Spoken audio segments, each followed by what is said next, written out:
Picture this. You're lying in bed, the room is dark, and your mind just won't stop racing.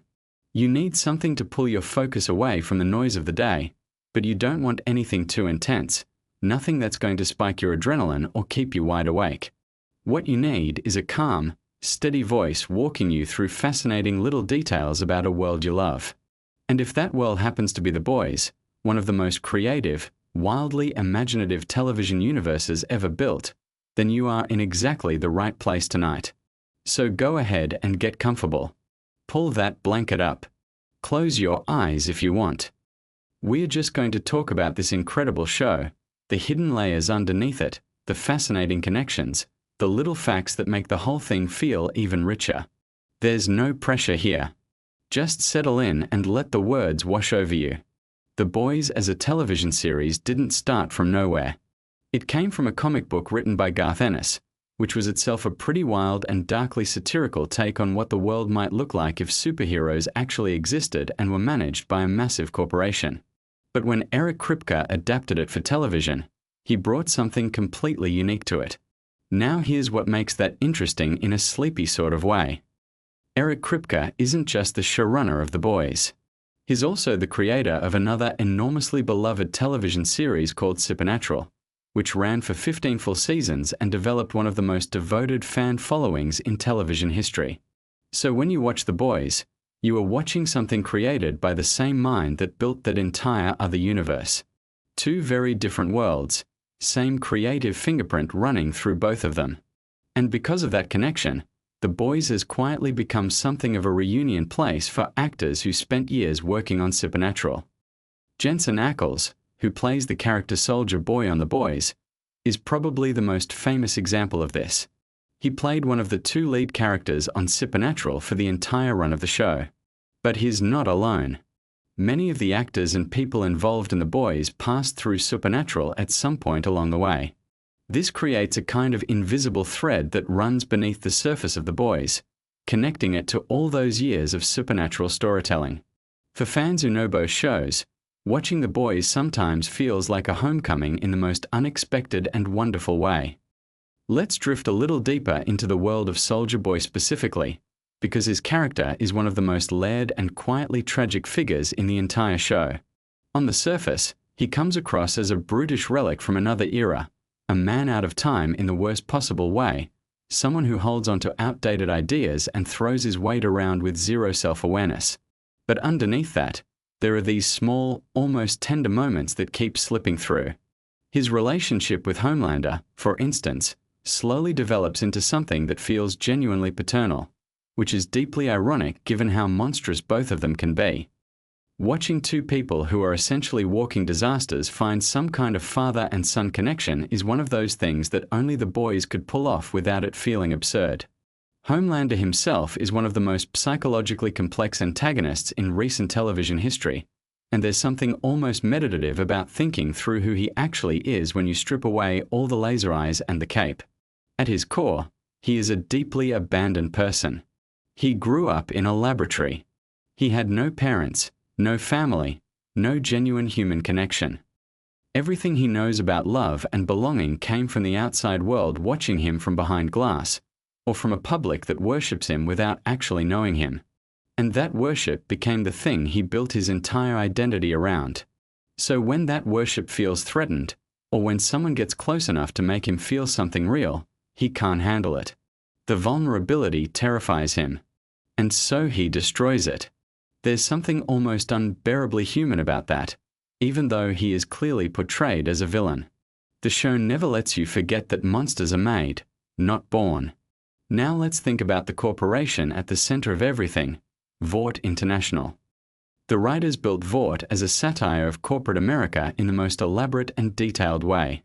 They have their own media empire, their own film studio, their own product lines, their own political connections.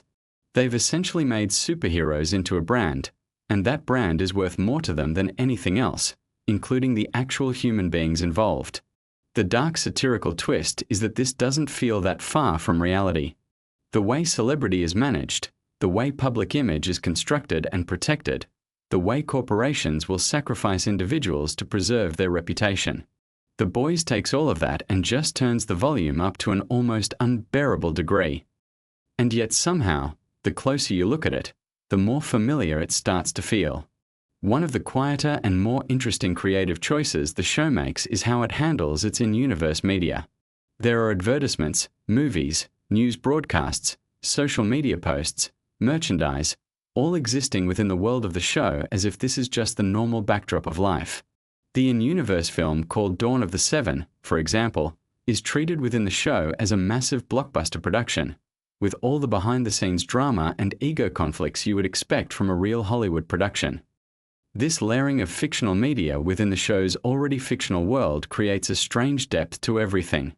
You start to understand how these characters are perceived by the ordinary public who can't see what we see as the audience. The gap between public image and private reality is one of the central tensions the show keeps returning to again and again. Let's talk about the character of Sage for a moment, because she is one of the most quietly unsettling people in the entire series.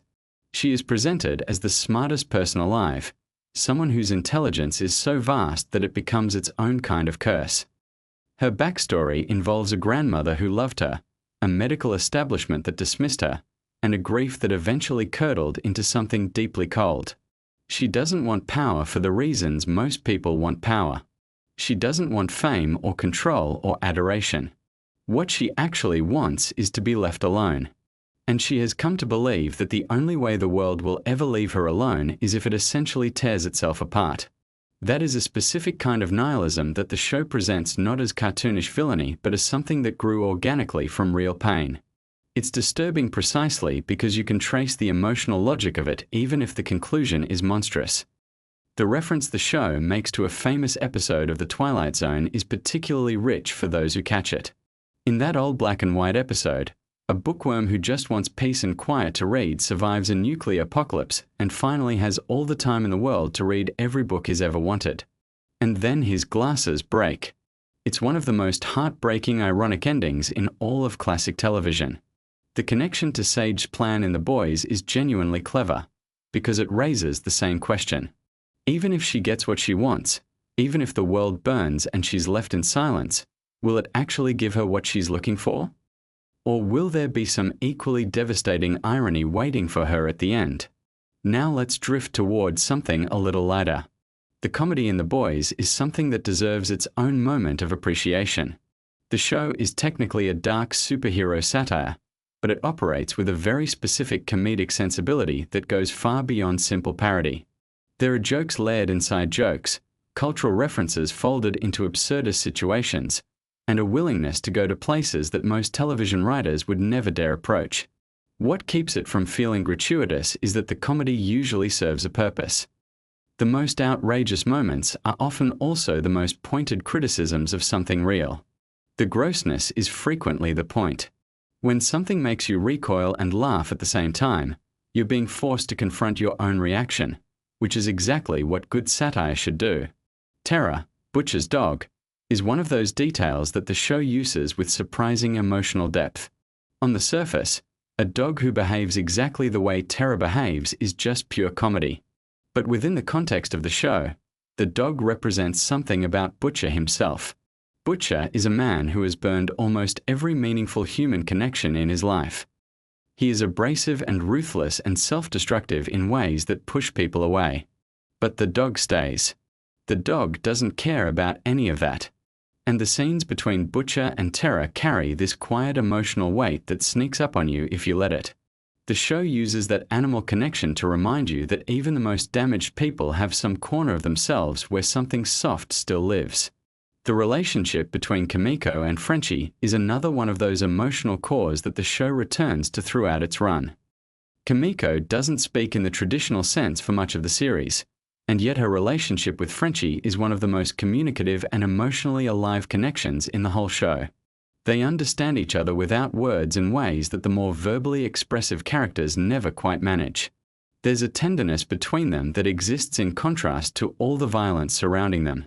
And the show is smart enough to complicate that tenderness too, to let it feel fragile and uncertain in the way real relationships do, rather than just presenting it as a safe harbor in a storm. Here's an interesting little detail about the world building that doesn't always get talked about. The show takes great care to establish its own internal history, its own mythology about how superheroes came to exist and how Vought built its empire around them. References to past decades, to earlier generations of heroes, to experiments and cover-ups and historical events that Vought quietly influenced. This isn't just window dressing.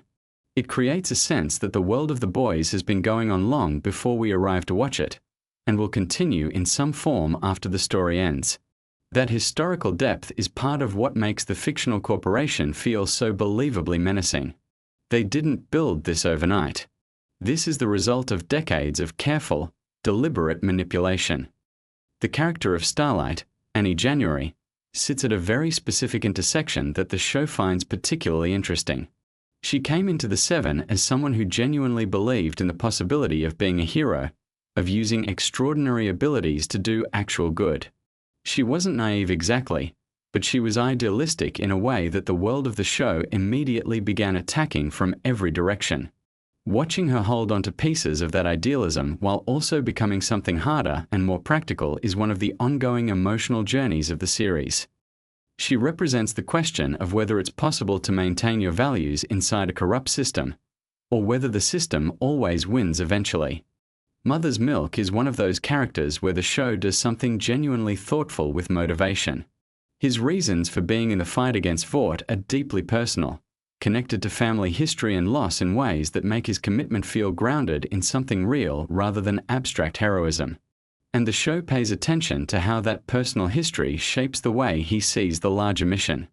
He's not fighting for some general idea of justice. He's fighting for something specific and human, which is ultimately what makes him one of the most relatable people in a cast of characters who are frequently operating at the extreme edges of human behavior.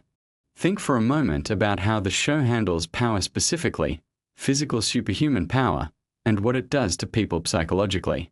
Almost every superhero in The Boys who has significant power has been damaged by it in some way.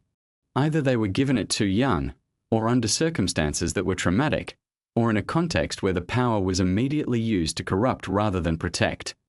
The show seems to argue pretty consistently that power in the hands of people who haven't developed the emotional and moral framework to use it responsibly is one of the most dangerous things imaginable, which maps directly onto critiques of real-world power structures, even without the supernatural element. There's something deeply satisfying about how the show builds and releases tension across episodes. It doesn't follow a predictable rhythm. You can be deep in a comedic sequence and then suddenly something genuinely affecting happens. Or you can be braced for something terrible and the show pivots into absurdist humor instead. This unpredictability is part of what keeps people watching, but it also creates a specific emotional experience where you're never quite settled, never quite sure what register the show is operating in at any given moment.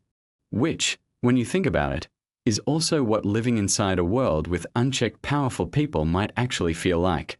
The satirical targets of The Boys are broad in scope but consistent in their angle of attack. Corporate greed, celebrity worship, religious manipulation, political opportunism, media complicity. These aren't separate themes that the show visits occasionally. They're woven together into a single interconnected critique of how power operates in modern society. And the show does this without ever becoming preachy, which is genuinely difficult. The secret is that the satire is always expressed through character and situation rather than through direct statement. Nobody steps up to deliver a lecture. The critique lives in what happens, in the consequences characters face, in the gaps between what characters say and what they actually do. Let's close out this evening with the idea that makes The Boys perhaps most interesting as a thought experiment. The superheroes in this show are not heroes in any meaningful sense. They are celebrities who happen to have extraordinary abilities. The corporation treats them as products. The public treats them as gods. And many of them have come to believe the mythology built around them. The question the show quietly asks underneath all the chaos and violence and dark comedy is a simple one. What would it actually take to hold power accountable? And the answer the show keeps returning to is that it takes ordinary people refusing to stop, even when the cost is enormous, even when the odds are completely ridiculous, even when it seems like the forces aligned against them are simply too vast and too entrenched to ever be moved. That's not a comfortable answer, but it's an honest one. And on that note, you can let all of that settle gently into the back of your mind, into that place where the thoughts get quieter and the body gets heavier and the night wraps around you like something familiar and warm. There's nothing more to figure out tonight. The world of the boys will still be there tomorrow, full of its wild characters and impossible situations and hidden layers waiting to be noticed. But right now, this moment is just for resting. So breathe slowly, let the thoughts drift off one by one, and drift gently into sleep knowing you've spent these quiet minutes well. The show that made superheroes terrifying is ending, and the secrets buried inside Season 5 are almost too wild to say out loud. The Boys has been building toward this moment for years. Season 5 was announced as the final season of the show, meaning everything the writers, producers, cast, and crew have been constructing since the very beginning was always pointing toward this conclusion. That weight is hard to overstate. When a show knows it is ending, the energy around it changes entirely. The desperation to tie things together properly, to honor what came before, to go out on a high note rather than fizzle away like so many shows before it. That pressure shapes every single decision made in the writing room, on set, and in the editing bay. And from everything that has come out about Season 5, that pressure was very much felt by everyone involved. Let us start with something that might surprise you if you have been following the show casually. The Boys is based on a comic book series written by Garth Ennis and illustrated by Derek Robertson. The comic ran from 2006 to 2012, and it was genuinely one of the most provocative, boundary-pushing pieces of comic book storytelling ever published. But here is the thing that makes the show fascinating from a creative standpoint. The television adaptation does not follow the comic closely. It uses the comic as a launching pad, a source of tone and certain characters and some plot threads, but the show has branched off dramatically in its own direction. This means that even readers of the original comics were watching Season 5 without knowing exactly how things would end. The show carved out its own mythology, its own version of these characters, and its own conclusion that does not simply mirror what the comics did. That creative independence is genuinely rare, and it is one of the reasons the show has felt so alive and unpredictable. Now, as you settle in a little deeper, let me tell you something about the production scale of Season 5 that is worth appreciating. The Boys is one of the most expensive television productions in Amazon Prime Video's history. The visual effects work alone is staggering. Every season has pushed the boundaries of what streaming television can accomplish visually, and Season 5 was described by those involved as the most ambitious in terms of scope and scale.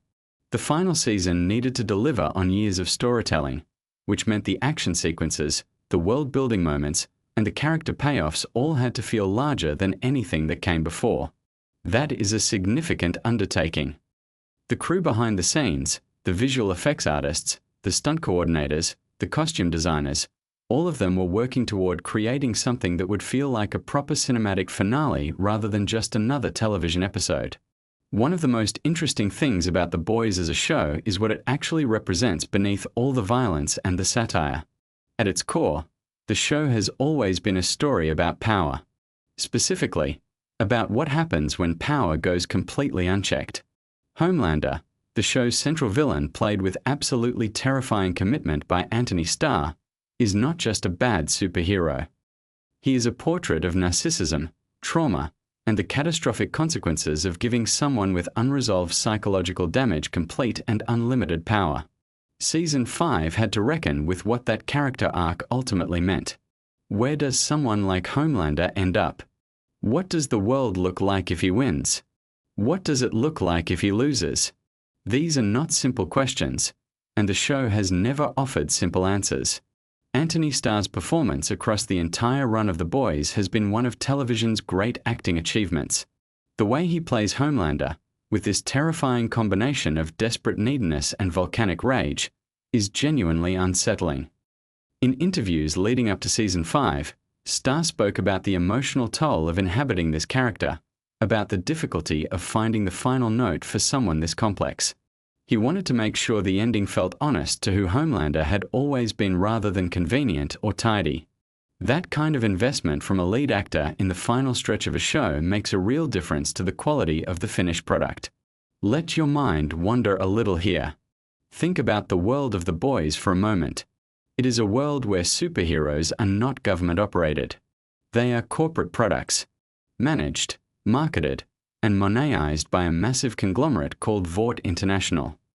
The genius of this concept is how it mirrors real-world conversations about celebrity, corporate power, and the commodification of heroism. The show is not subtle about its satirical targets. It has taken aim at media companies, political movements, celebrity culture, and the ways in which the public can be manipulated through carefully crafted narratives. Season 5 pushed these themes further than any previous season, with the political landscape of the show's world mirroring real-world tensions in ways that made some viewers genuinely uncomfortable in the best possible way. Here is a fact that might keep your curiosity ticking just long enough before sleep takes over. The character of Starlight, played by Erin Moriarty, underwent one of the most significant character evolutions in the show's history. When we first met Annie January in Season 1, she was an idealistic young woman genuinely excited about becoming a superhero. By Season 5, she had been through experiences that would have broken most people. What the writers did with her journey was track how someone maintains their fundamental goodness under impossible pressure. Moriarty has spoken about how physically and emotionally demanding the later seasons were, and how the final season required her to dig into emotional territory she had never accessed in previous years. The relationship between Starlight and Butcher, these two people from completely different worlds who end up needing each other in unexpected ways, became one of the emotional cores of the finale. Speaking of Billy Butcher, Carl Urban's portrayal of this character has been another one of the show's great accomplishments. Butcher begins the show as something close to a straightforward anti-hero, a man with a mission, brutal methods, and a reason that feels somewhat sympathetic. But as the show progressed, the cracks in his character deepened, and the show began asking harder questions about whether Butcher was actually the good guy he believed himself to be. Season 5 had to answer those questions definitively. Urban has talked in interviews about how he wanted the final season to honor all the complexity that had been built into this character without giving him an easy redemption or an unearned fall. The nuance required for that kind of performance is considerable. Now let us drift into some behind-the-scenes territory that is genuinely fascinating. Eric Kripke, the showrunner of The Boys, is the creative force at the center of everything. He spent years working on the adaptation, developing it from a relatively straightforward pitch into something much more politically charged and thematically ambitious. Kripke has been very vocal about wanting the show to feel genuinely dangerous, to push into territory that makes audiences question their own assumptions. In the lead-up to Season 5, he described the writer's room process as the most intense of the entire series, with debates about where characters needed to end up that sometimes got genuinely heated. That collaborative tension is often what produces the most interesting creative outcomes. One of the things that makes The Boys unique in the television landscape is its willingness to destroy characters that audiences have invested in. The show has never been precious about its cast. Major characters have been killed off in shocking ways throughout the run, and Season 5 was not going to break that tradition. The unpredictability of the show is one of its greatest assets because it means viewers can never fully relax. Even in your most comfortable sleep-adjacent state, your brain is probably somewhere in the back registering the fact that nobody on this show is truly safe. That tension is deliberately maintained by the writers as a tool to keep audiences engaged and to give the story genuine stakes. Let me tell you something about the music of The Boys that does not get discussed enough. The show has always used music in a deeply intentional way. The soundtrack choices, often popular songs deployed in moments of extreme violence or emotional irony, are a signature element of the show's aesthetic language. The music department for Season 5 had a significant task in front of them. How do you choose songs for the final chapter that feel like a culmination of the show's musical identity while also serving the specific emotional needs of each scene? The team behind the music, working alongside the directors, spent considerable time making those decisions. The result is a final season where the music feels both familiar in its approach and fresh in its specific selections. There is something worth knowing about the physical production of The Boys that is easy to overlook when you are watching it from your couch or your bed. The show films primarily in Toronto, Canada, though it regularly creates the impression of being set across the United States and beyond. The production design team builds environments of extraordinary detail. The Vought Tower interiors, the suburban neighborhoods, the underground spaces where the boys operate, all of these are constructed with a level of care that makes them feel lived in rather than like television sets. That groundedness is part of what makes the fantastical elements of the show land so effectively. When something impossible happens in a space that feels completely real, the impact is significantly greater.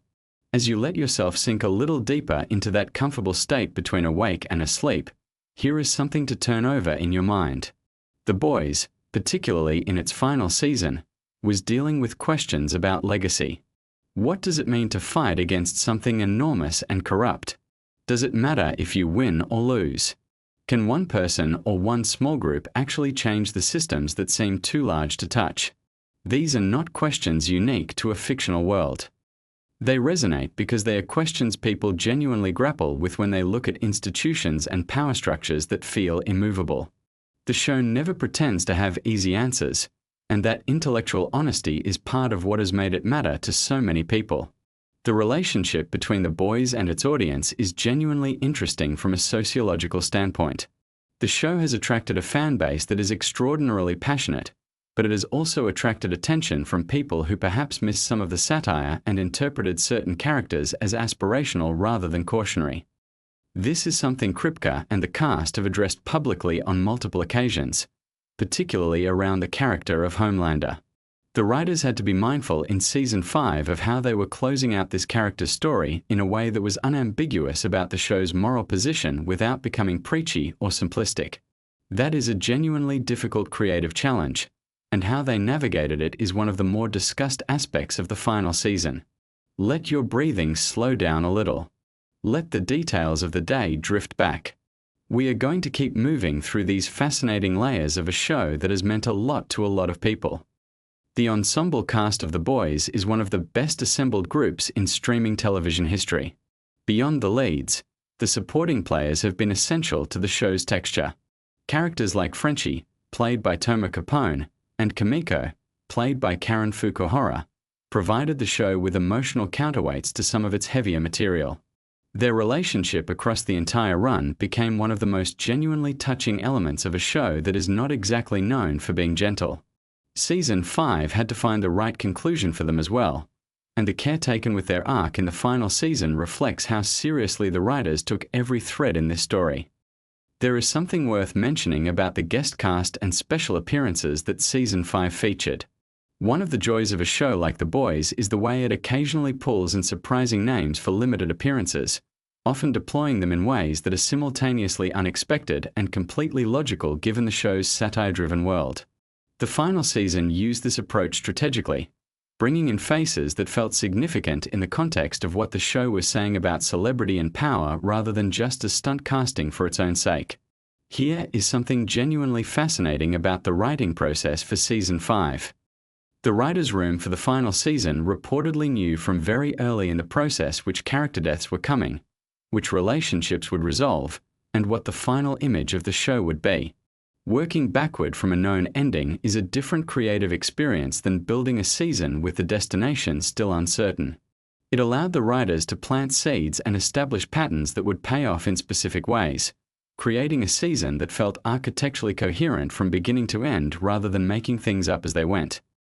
That structural intentionality is evident in retrospect when you look at how storylines that seemed disconnected early in the season ultimately converged. The visual language of Season 5 represented an evolution of the show's aesthetic approach. The directors brought in for the final season worked closely with cinematographer to develop a look that felt slightly different from previous years, signaling that this chapter was something distinct. There is a quality to the lighting choices and camera movement in the final season that feels heavier, more deliberate, as if the world itself knows that something conclusive is coming. These are the kinds of craft decisions that audiences often feel without being able to articulate why a scene hits differently than expected. Let us talk about something that has been a consistent strength of the show from the very beginning. The Boys has always done exceptional work with its female characters. In a genre that has historically not prioritized the depth and complexity of its women, The Boys gave its female characters genuine agency, genuine flaws, genuine contradictions. Queen Maeve, played by Dominique McElligott, had one of the show's most interesting arcs in earlier seasons. The show has not been content to let female characters exist primarily in relation to male ones. They have their own drives, their own histories, their own failures and triumphs. Season 5 continued this commitment to complexity, giving its women material that was as rich and challenging as anything given to the male leads. There is a fascinating parallel that runs through the final season between individual psychology and institutional corruption. The show has always understood that systems do not become corrupt on their own. They are corrupted by people, by specific choices made by specific individuals who have the power to do differently. Season 5 traced this connection with particular precision, showing how the personal wounds and unresolved traumas of specific characters rippled outward into consequences affecting millions of people in this fictional world. That psychological framework for understanding systemic problems is actually quite sophisticated and represents some of the show's best thematic work. As you let yourself get even more comfortable, think about this. The Boys managed something that very few shows in the superhero genre have achieved. It made you feel the weight of superpowers as something terrifying rather than aspirational. In most superhero stories, powers are gifts. Things to be celebrated and deployed heroically. The Boys reframe them as something closer to a curse, or more accurately, as an amplification of whatever the person already was. Give someone with empathy and good judgment enormous power, and they might do genuinely good things. Give someone with unresolved trauma and narcissistic tendencies that same power, and you get Homelander. Season 5 pushed this idea to its logical conclusion, examining what it finally takes to address something that powerful and that dangerous when the normal mechanisms of accountability have completely broken down. The production crew behind the scenes in Season 5 reached numbers that rivaled major feature film productions. The coordination required to bring a season of this complexity to life involves hundreds of people across departments that audiences rarely think about. The props department alone had to manage an enormous inventory of items specific to this world. The art department had to maintain consistency across a fictional universe that has developed significant internal detail over 5 seasons. The wardrobe team had to manage character looks that had evolved across years while also introducing new visual elements appropriate for the final chapter. All of this invisible work accumulates into the experience of watching an episode and simply believing the world on screen. Here is something that sits at the interesting intersection of fiction and reality that The Boys has always played with. The show frequently references and parodies real-world media culture, political rhetoric, and corporate behavior in ways that are deliberately close to actual events. The writer's room reportedly has a practice of constantly monitoring real-world developments and asking how they can be incorporated or reflected in the story they are telling. This gives the show a quality of immediacy and relevance that many genre shows lack. By Season 5, the political landscape of both the show's world and the real world had become so intertwined that watching certain scenes felt startlingly pointed. Let your mind drift with this next one. There is a character in The Boys named Black Noir who has gone through one of the stranger and more interesting journeys in the show's history. The character's arc across the seasons, including revelations about their nature and identity, reflects the show's willingness to completely subvert audience expectations and then do something genuinely unexpected with the material that emerges from that subversion.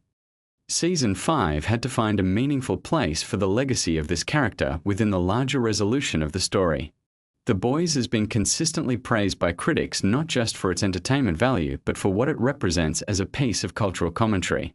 Television critics who might otherwise be dismissive of superhero content have written seriously about what the show is doing and why it matters. This critical respect has shaped the show's production in interesting ways. When a creative team knows that thoughtful people are paying close attention to what they are saying and how they are saying it, there is an additional layer of accountability that influences decisions. The writers of Season 5 were very much aware that the ending of this show would be analyzed and discussed in depth, and that awareness shaped the ambition of what they attempted. Something worth knowing about the actors as a group is how much they genuinely seem to enjoy each other's company and how that chemistry translates to the screen. The ensemble energy of the boys is not manufactured.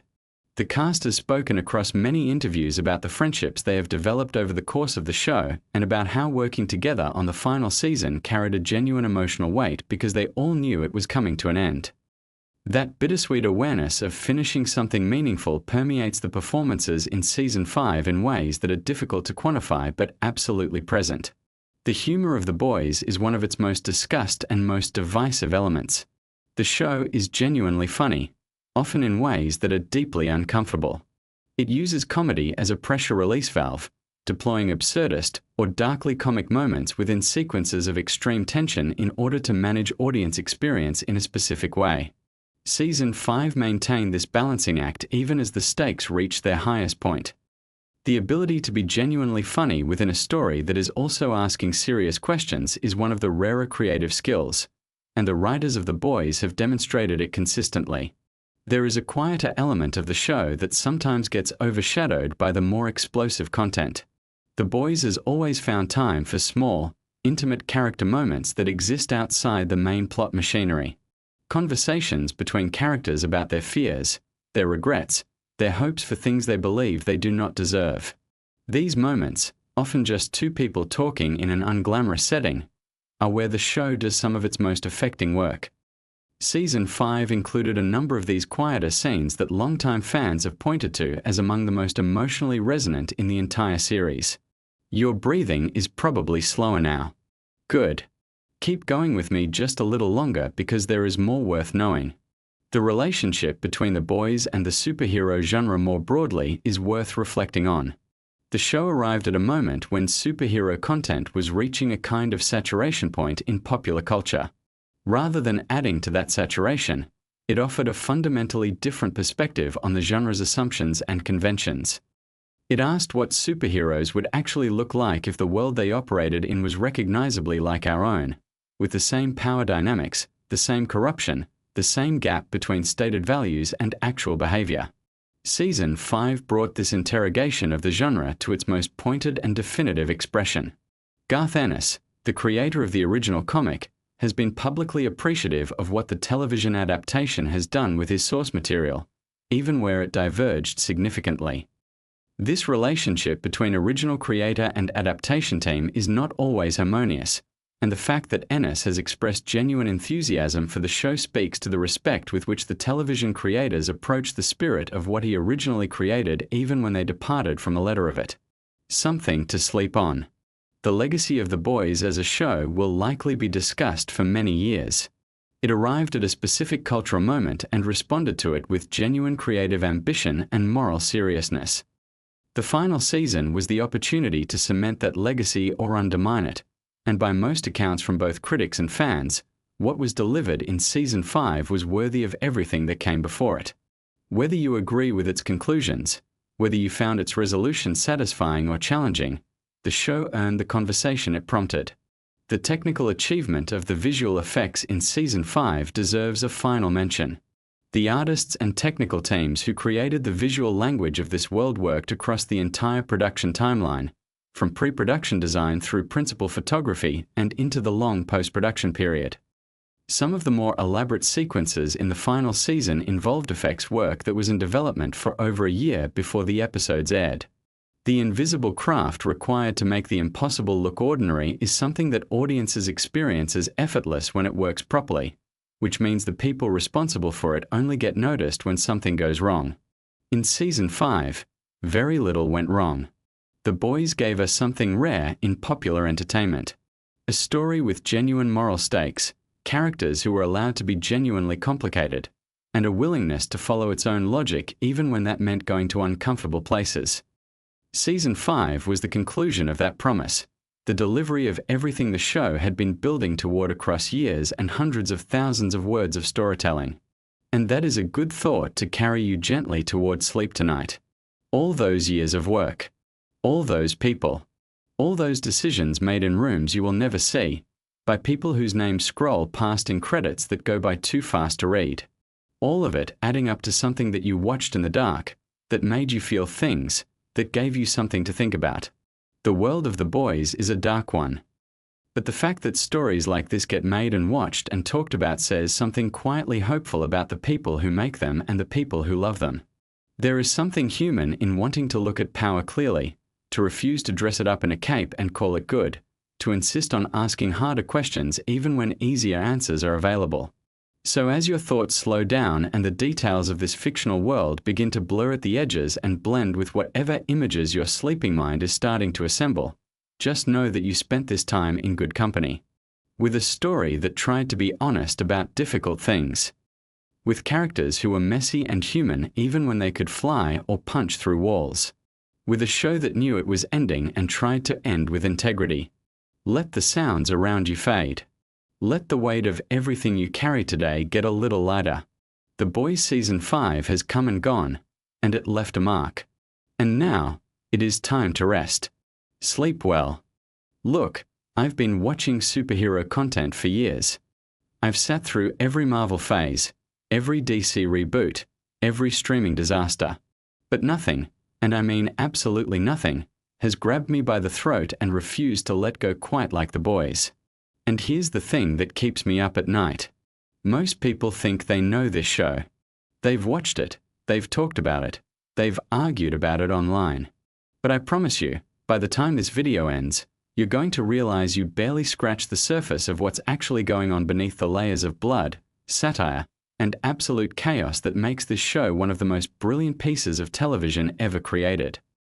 So stay with me, because some of what I'm about to tell you is going to change how you watch every single episode again. Let's start with something that sounds simple but is actually one of the most deliberately crafted decisions the show has ever made. The name Vought International is not random. The creators drew inspiration from real defense contractors and entertainment conglomerates to build a company that feels disturbingly familiar. Vought is essentially a composite nightmare of every major corporation you've ever had a complicated relationship with. It sells the idea of superheroes the same way a fast food chain sells the idea of happiness. The product looks amazing in the marketing. The reality is something entirely different. And that deliberate parallel to modern corporate America is baked into every single logo placement, every press conference, every smile Homelander flashes for the cameras. Now here's where things get really interesting. Karl Urban, the man who plays Billy Butcher, one of the most beloved characters in the entire show, almost didn't take the role. He had serious reservations. Not because he didn't love the character, but because he wasn't sure the show could actually pull off what it was attempting to do. The source material, the original comic series written by Garth Ennis, is genuinely extreme. We are talking about content that makes even the most shocking moments in the show look like a warm-up. Urban needed to be convinced that the television adaptation would find the right balance between being genuinely provocative and being gratuitous for no reason. Once the showrunner Eric Kripke got him on the phone and laid out the vision, Urban was in. And if you've ever watched Urban in an interview talking about Butcher, you can see that he didn't just take a job. He took on an identity. Speaking of Karl Urban, did you know that his accent in the show required more preparation than almost any other aspect of his performance? Urban is from New Zealand. Billy Butcher is from London's East End. Those are not remotely similar sounds. Urban worked with dialect coaches for an extended period before filming began, and he has spoken in interviews about how he essentially had to rebuild the way he physically forms words to make Butcher sound authentic. What's fascinating is that the accent itself becomes a character. There's a roughness to it, a working-class aggression that tells you everything about where Butcher came from before you even learn his backstory. That's not accident. That's craft. But let's talk about the character who arguably carries the most psychological weight in the entire show. Homelander. Played with terrifying precision by Anthony Starr, a New Zealand actor who, much like Urban, had to completely shed his natural voice and presence to inhabit this role. What most people don't realize is that Homelander was specifically designed to be a deconstruction of Superman, but not the cynical kind of deconstruction that just makes a hero evil for shock value. The writers wanted to ask a genuinely disturbing question. What would a person actually be like if they grew up with those abilities, in that kind of isolation, subjected to that kind of experimental pressure from birth, with no normal human development, no genuine love, no real sense of consequence. The answer they arrived at is Homelander. And it's horrifying because it makes sense. Anthony Starr has talked extensively about the preparation that went into Homelander psychology. He based elements of the character on research into narcissistic personality disorder, abandonment trauma, and the specific psychological profiles of cult leaders. That smile that Homelander does, the one that sends chills down your spine even when he's supposed to be doing something heroic, that was developed intentionally. Starr described it as the smile of someone who has learned that smiling gets you what you want, but who doesn't actually feel what the smile is supposed to represent. It's a mask that occasionally slips. And when it slips, that's when you see what's underneath. And what's underneath is something that didn't get enough of the right things when it needed the most. Now let me tell you something that genuinely blew my mind when I first came across it. The show films primarily in Toronto, Canada, but the production design team works overtime to make it feel like various American cities. The reason Toronto is used is partly financial, because Canadian production incentives make large-scale television significantly cheaper to produce, but also because the city's architecture is versatile enough to double for multiple American locations with the right dressing.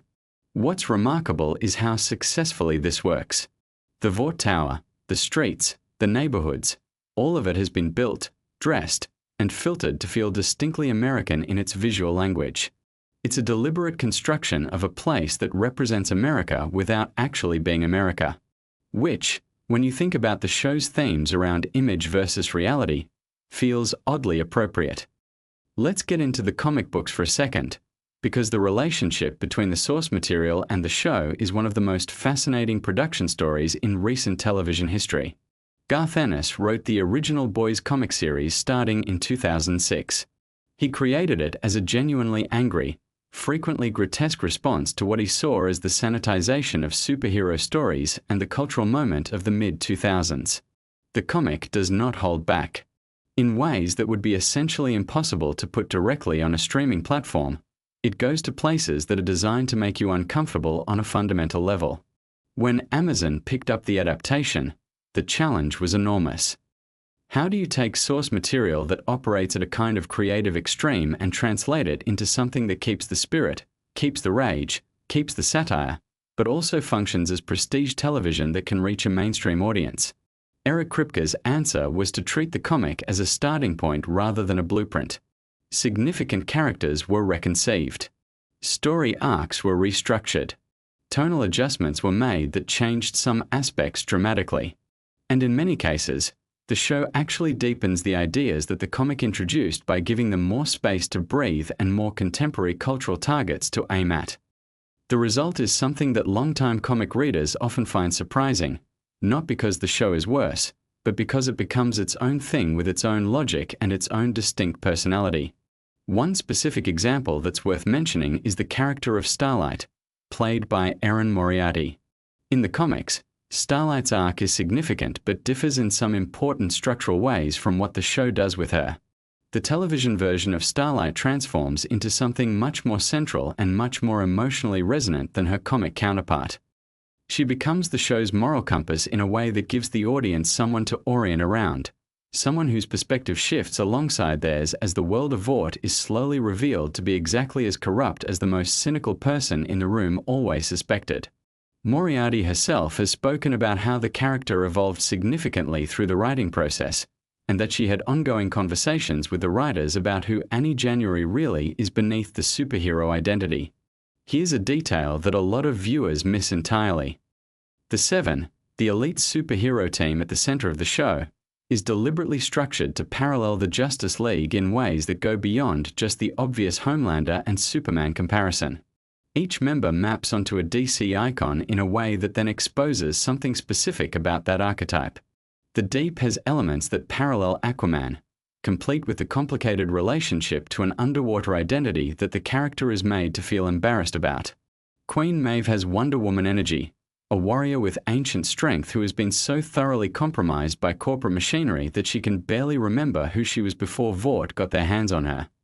A-Train has a Flash parallel, a speedster whose entire identity has been consumed by the performance of being a speedster, to the point where the performance and the person have become almost indistinguishable. By setting up these parallels, the show can then systematically interrogate every assumption that the original archetypes carry with them. What does Aquaman look like when the idea of being a sea-based hero is turned into a branding opportunity? What does Wonder Woman look like after decades of being told by men in suits how to present herself to a public that will never fully understand her? The answers are uncomfortable because they're meant to be. Now let's talk about the production side for a moment, because the practical effects work on this show deserves way more recognition than it typically gets. The Boys is famous for its shocking visual moments. The whale scene, the first episode's ending, various other sequences that viewers tend to describe in hushed, slightly traumatized tones to people who haven't seen the show yet. What most people don't realize is how much of this is achieved through a combination of practical effects and digital work that is genuinely innovative. The effects teams have won industry recognition for their work precisely because the challenge is so unusual. Most visual effects work is about making something fantastical look real. On The Boys, the challenge is often making something real look even more viscerally present than it would naturally feel. The goal isn't seamless integration. The goal is impact. The exploding heads, a recurring motif in the show, require careful coordination between the practical effects department and the digital team. The initial physics of the event is often done practically, with rigs and materials that create a genuinely physical result, and then that physical result is extended and enhanced digitally to reach the precise level of visual intensity the scene requires. It sounds technical, and it is, but the reason it matters is because you can feel it. There's a texture to the show's violence that CGI alone could never achieve, and that texture is what makes the show's horror land with such force. Let me shift to something a little more unexpected. The music supervision on The Boys is doing something genuinely clever that I think flies under the radar for a lot of viewers. The song choices in this show are not just atmosphere or tone setting. They are editorial commentary. When you hear a specific piece of music playing over a specific scene, the show is often doing something deliberately ironic or confrontational, using the cultural associations of the song to create a third layer of meaning that exists between the scene's surface narrative and its emotional subtext. The most famous example might be the use of an upbeat, familiar piece of music playing over something deeply disturbing. The contrast creates a specific emotional texture that the show has made almost a signature. But the more you watch with attention to the music, the more you realize that every choice is intentional. The showrunners have talked about spending significant time in the writer's room discussing what a particular scene's music should achieve thematically, not just emotionally. That level of deliberateness in music supervision is rare in television, and it contributes enormously to the show's distinctive feel. Now, I want to talk about something that I think represents the deepest layer of what The Boys is actually doing. And this is the part where I want you to really pay attention. The show is, at its core, about power. Specifically about what happens to people and institutions when accountability disappears. The superheroes in the world of The Boys operate with impunity not because they're evil by nature, but because the system that surrounds them has been designed to protect them from consequences. Vought doesn't just sell heroes. Vought manufactures the conditions under which heroes can do whatever they want and never face a reckoning. Sound familiar? What Kripke and his writer's room have consistently done across the show's run is update their satirical targets to reflect the specific moment in which each season was being produced and released. The show has addressed media manipulation, social media culture, the celebrity industrial complex, political extremism, corporate immunity, and the way that charisma can be weaponized against populations who are desperate for someone to believe in. These aren't background elements. They're the actual subject matter that the superhero aesthetic is being used to examine. In interviews, Kripke has been remarkably transparent about the fact that the show is political by design, not by accident. He has specifically discussed wanting to create content that could cut through the noise of an extremely saturated media environment by being so viscerally entertaining that viewers would engage with ideas they might otherwise avoid. The superheroes are the delivery mechanism. The ideas are the payload. Here's something about the casting process that I find endlessly fascinating. Jack Quaid, who plays Huey Campbell, The closest thing the show has to a traditional audience surrogate and everyman protagonist was cast in part because of a quality the producers identified as essential and genuinely rare. He reads as genuinely decent. In a show populated by characters who are compromised, damaged, corrupted, or operating in moral gray zones of varying density, Huey needs to function as the viewer's point of entry. He can't be too naive or he's annoying. He can't be too savvy or he loses the quality that makes him sympathetic. Quaid threads this needle in a way that even the writers have described as unexpectedly precise. What's interesting is that Quaid comes from significant entertainment industry family background, being the son of two well-known actors, and yet his interpretation of Huey is so grounded and specific that it never feels like a legacy casting choice. He did something distinct with the character. There's a quality of performance in Quaid's work that suggests genuine investment in who Huey is as a person, and that investment pays off across the arc of the series in ways that become increasingly clear as Huey is put through more and more pressure. Let me tell you about a behind-the-scenes element that surprised me when I first learned about it. The writer's room for The Boys is unusually large and unusually diverse in its composition compared to typical cable or streaming dramas.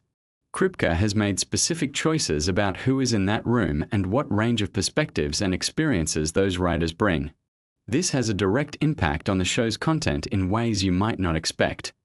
The storylines that deal with race, with gender, with sexuality, with class, are not being written from a single homogeneous perspective and then polished. They're being generated and challenged by a room full of people who have different stakes in those conversations. The result is that the show's political commentary, even when it's provocative or uncomfortable, tends to have a specificity and an accountability to it that pure satire sometimes lacks. Now let's go somewhere that I think is genuinely surprising for most viewers. The relationship between The Boys and professional wrestling is something that the creative team has acknowledged, and that is built into the show's DNA in ways that aren't immediately obvious. Professional wrestling, at its core, is about characters who are presented as real performing narratives that everyone knows are constructed, while both the performers and the audience participate in a collective agreement to engage with those narratives as if they're genuine. This is called kayfabe, and it is exactly what Vought does with superheroes. The superheroes are performing characters. The public knows on some level that they're being sold something. And yet the emotional investment is real because the need that the performance fulfills is real. Homelander's rallies have the energy of wrestling heels working a crowd. The crowd knows they're being played, but the feeling they get from the playing is genuine, and that genuine feeling is the actual product being sold. This parallel between superhero culture and professional wrestling is something the show has leaned into increasingly, and it explains a lot about why Homelander's relationship with his fan base feels so eerily familiar. Here's another production detail that's worth knowing about. Filming the Homelander laser eye sequences requires an extraordinary amount of practical on-set work that then gets enhanced in post-production. Anthony Starr has to perform in very specific physical ways with specific eye directions and facial tensions to create the base footage that the effects team can then work with. In interviews, Starr has described the experience of performing a laser sequence as requiring a kind of physical concentration that is different from regular acting work because you're committing to a physical action while knowing that the actual visible result of that action will only exist in post-production. You have to be fully present in something you can't actually see. Let's talk about Soldier Boy for a moment, because the addition of Jensen Ackles to the cast in the third season is one of the more interesting casting decisions in the show's run.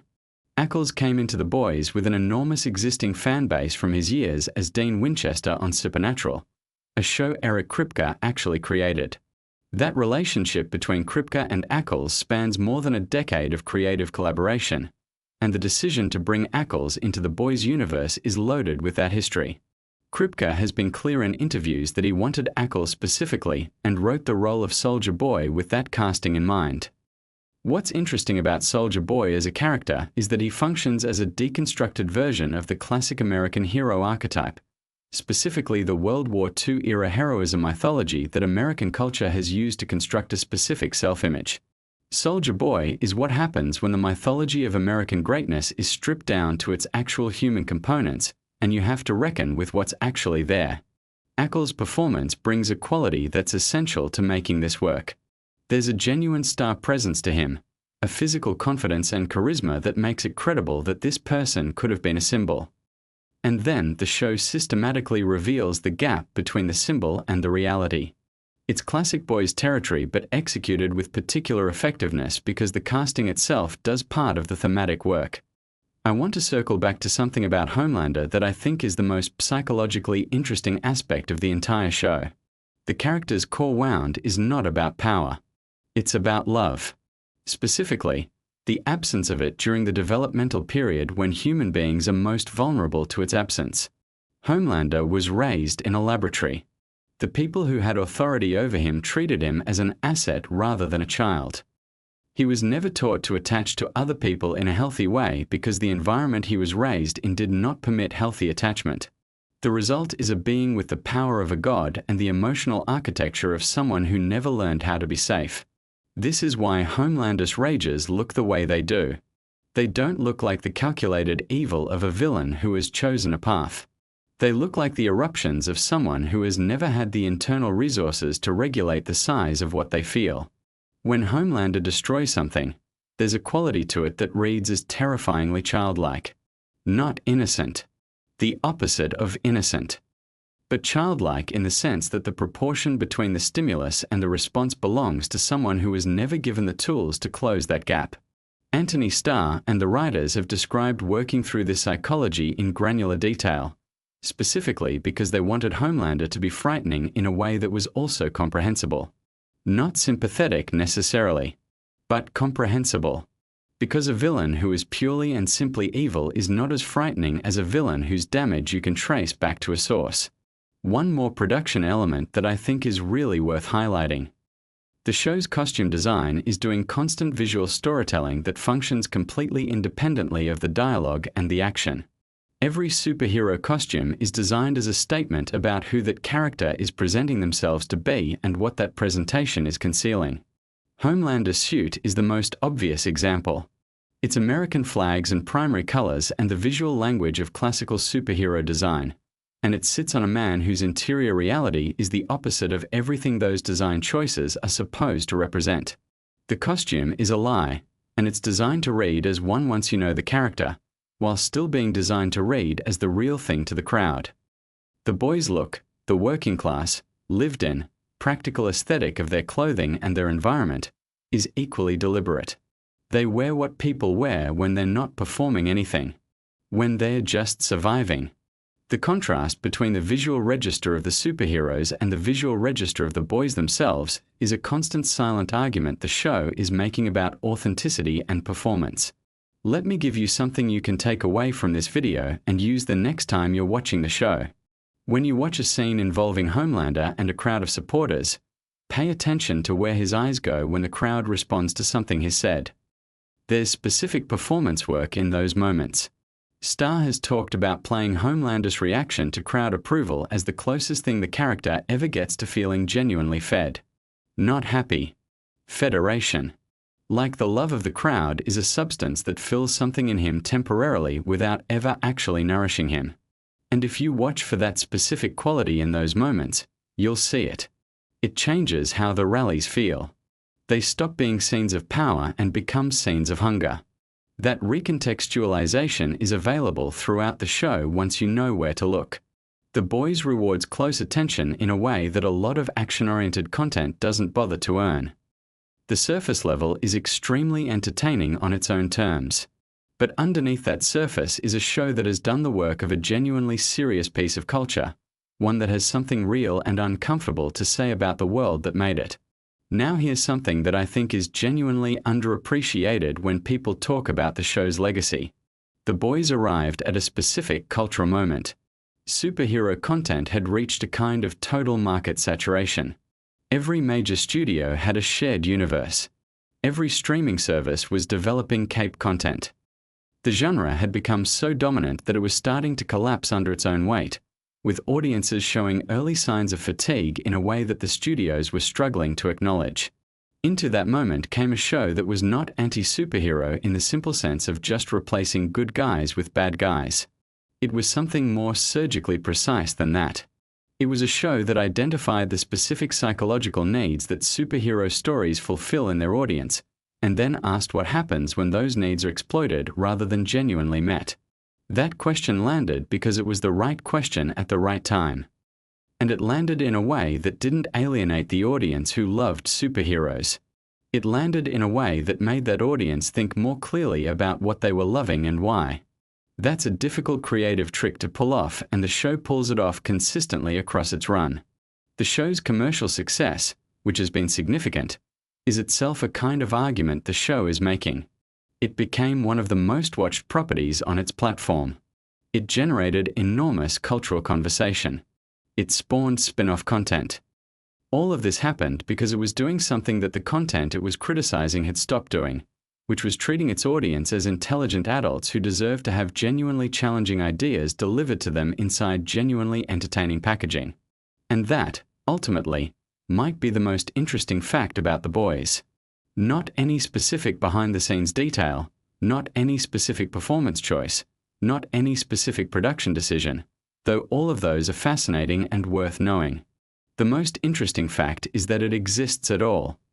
That a show this angry, this political, this willing to be genuinely offensive in service of genuine ideas, found an audience of millions. That it became mainstream without becoming safe.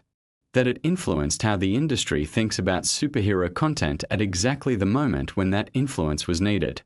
If you've been watching this show and you've enjoyed it without fully understanding why it hits differently than everything else in the genre, I hope this video gave you some of what you were looking for.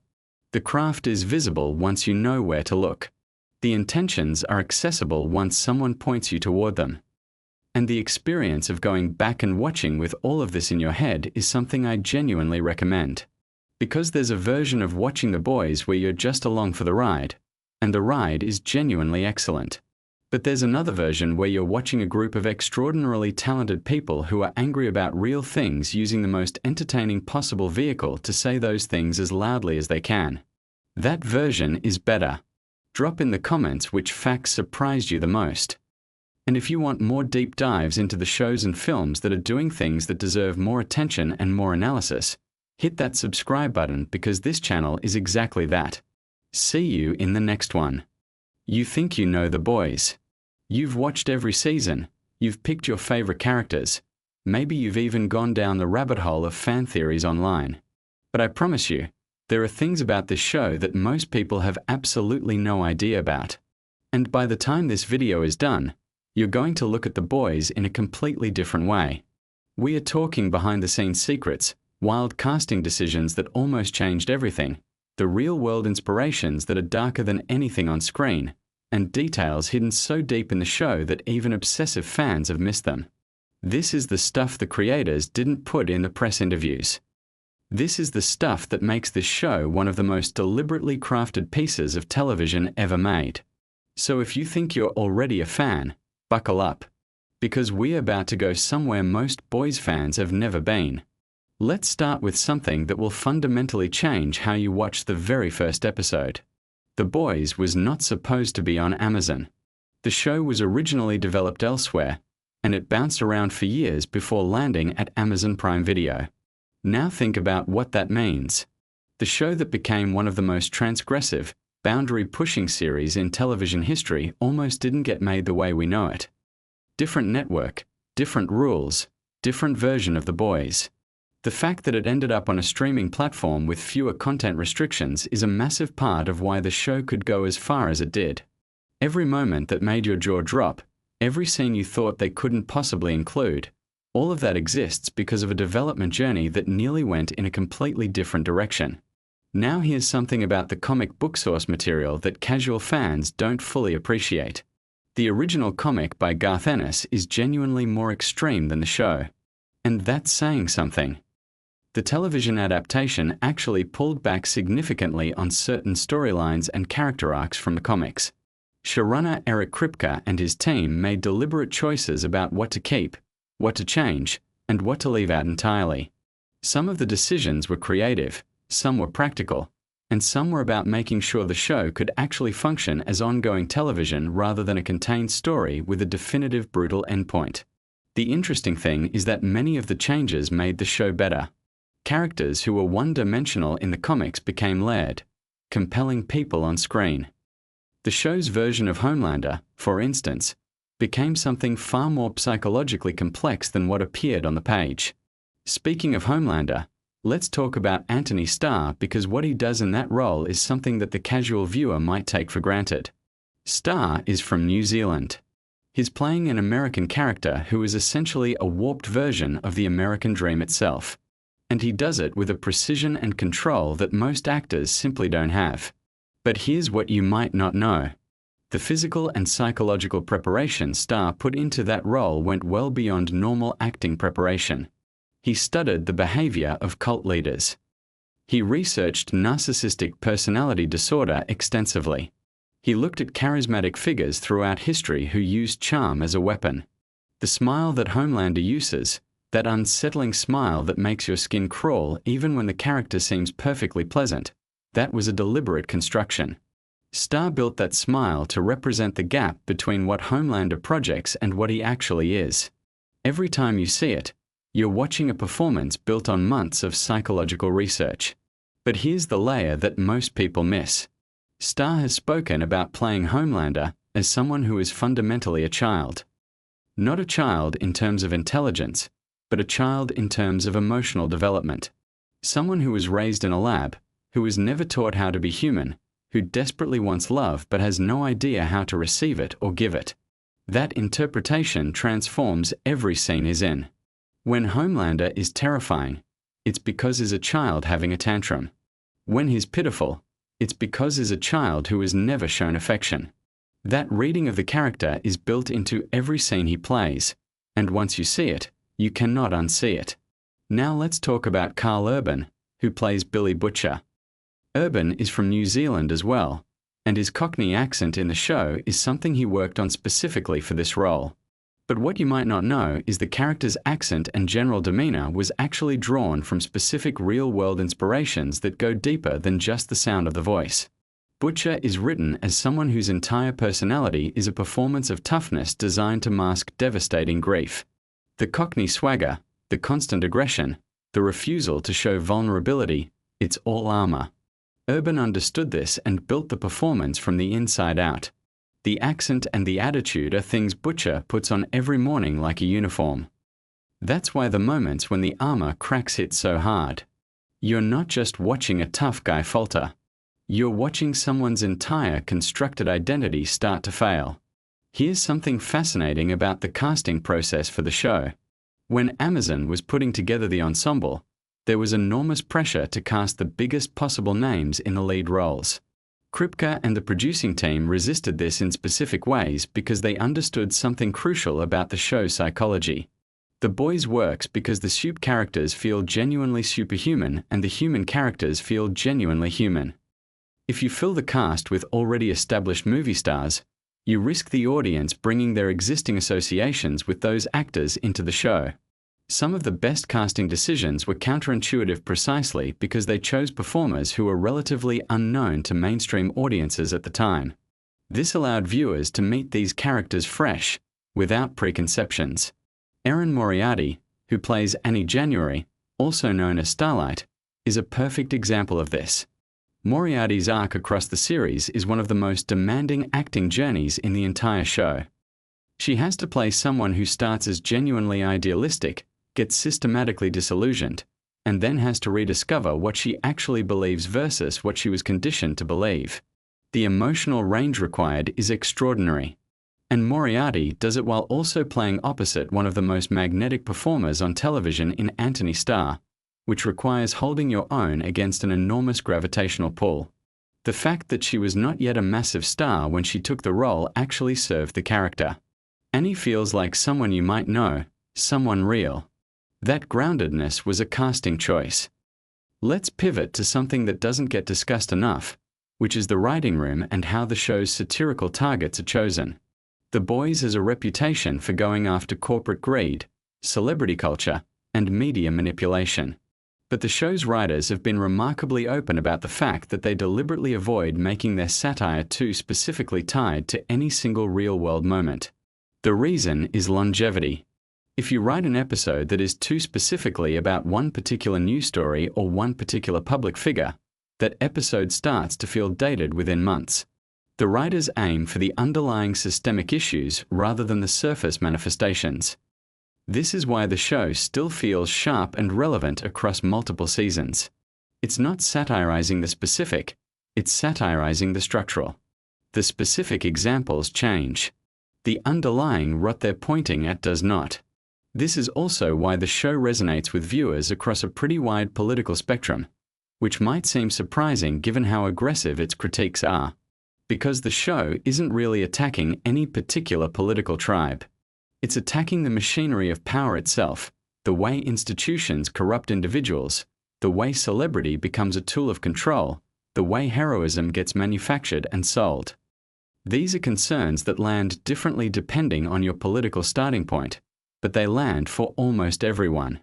Now here's something about the production design that changes how you see every frame. The world of The Boys is divided into a very specific visual language. The world of Vought and the Soups is saturated, bright, almost aggressively colorful. Everything is polished and warm and inviting. Meanwhile, the world of Billy Butcher and the Boys is desaturated, grittier, lit with cooler tones. This is not accidental. The production design team built an entire visual philosophy around the idea that the world of corporate superheroes is essentially a permanent advertisement, and the world of the people fighting them is closer to reality.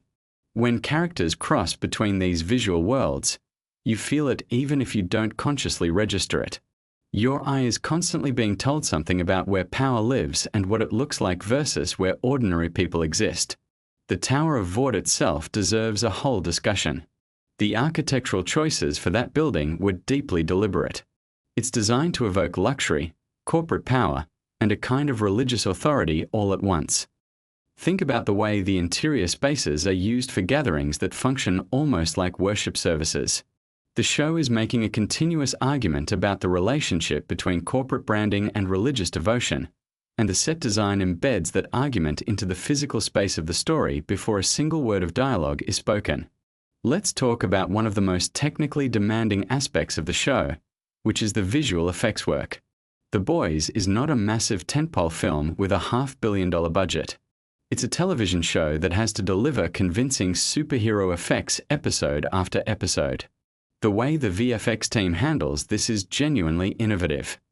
Rather than trying to compete with Marvel or DC films on the level of spectacle, the effects work on The Boys is deliberately integrated into the tonal register of the show.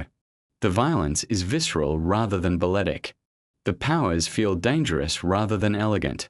The whale sequence, the plane sequence, certain moments in Season 3, these are not designed to be awesome in the traditional superhero sense.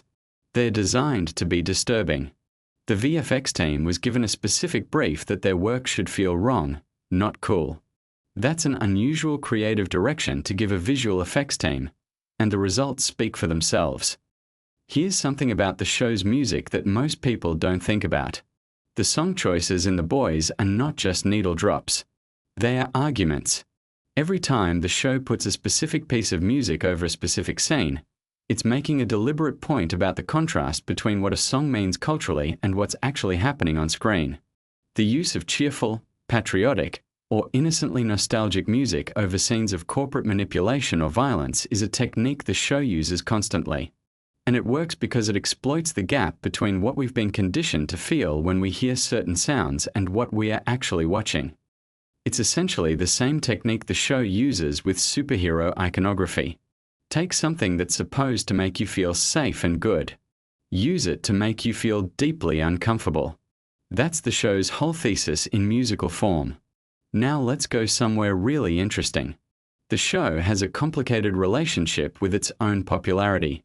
Eric Kripke has talked about this in interviews, the strange experience of making a show about the dangers of corporate manufactured heroes and watching it become a massive corporate product. The Boys merchandise exists. The Boys theme park experience has been discussed. The Boys is itself a product of Amazon, one of the largest corporations on the planet. The show is aware of this tension. There are moments of self-awareness built into later seasons that seem to directly address the irony of what the show has become.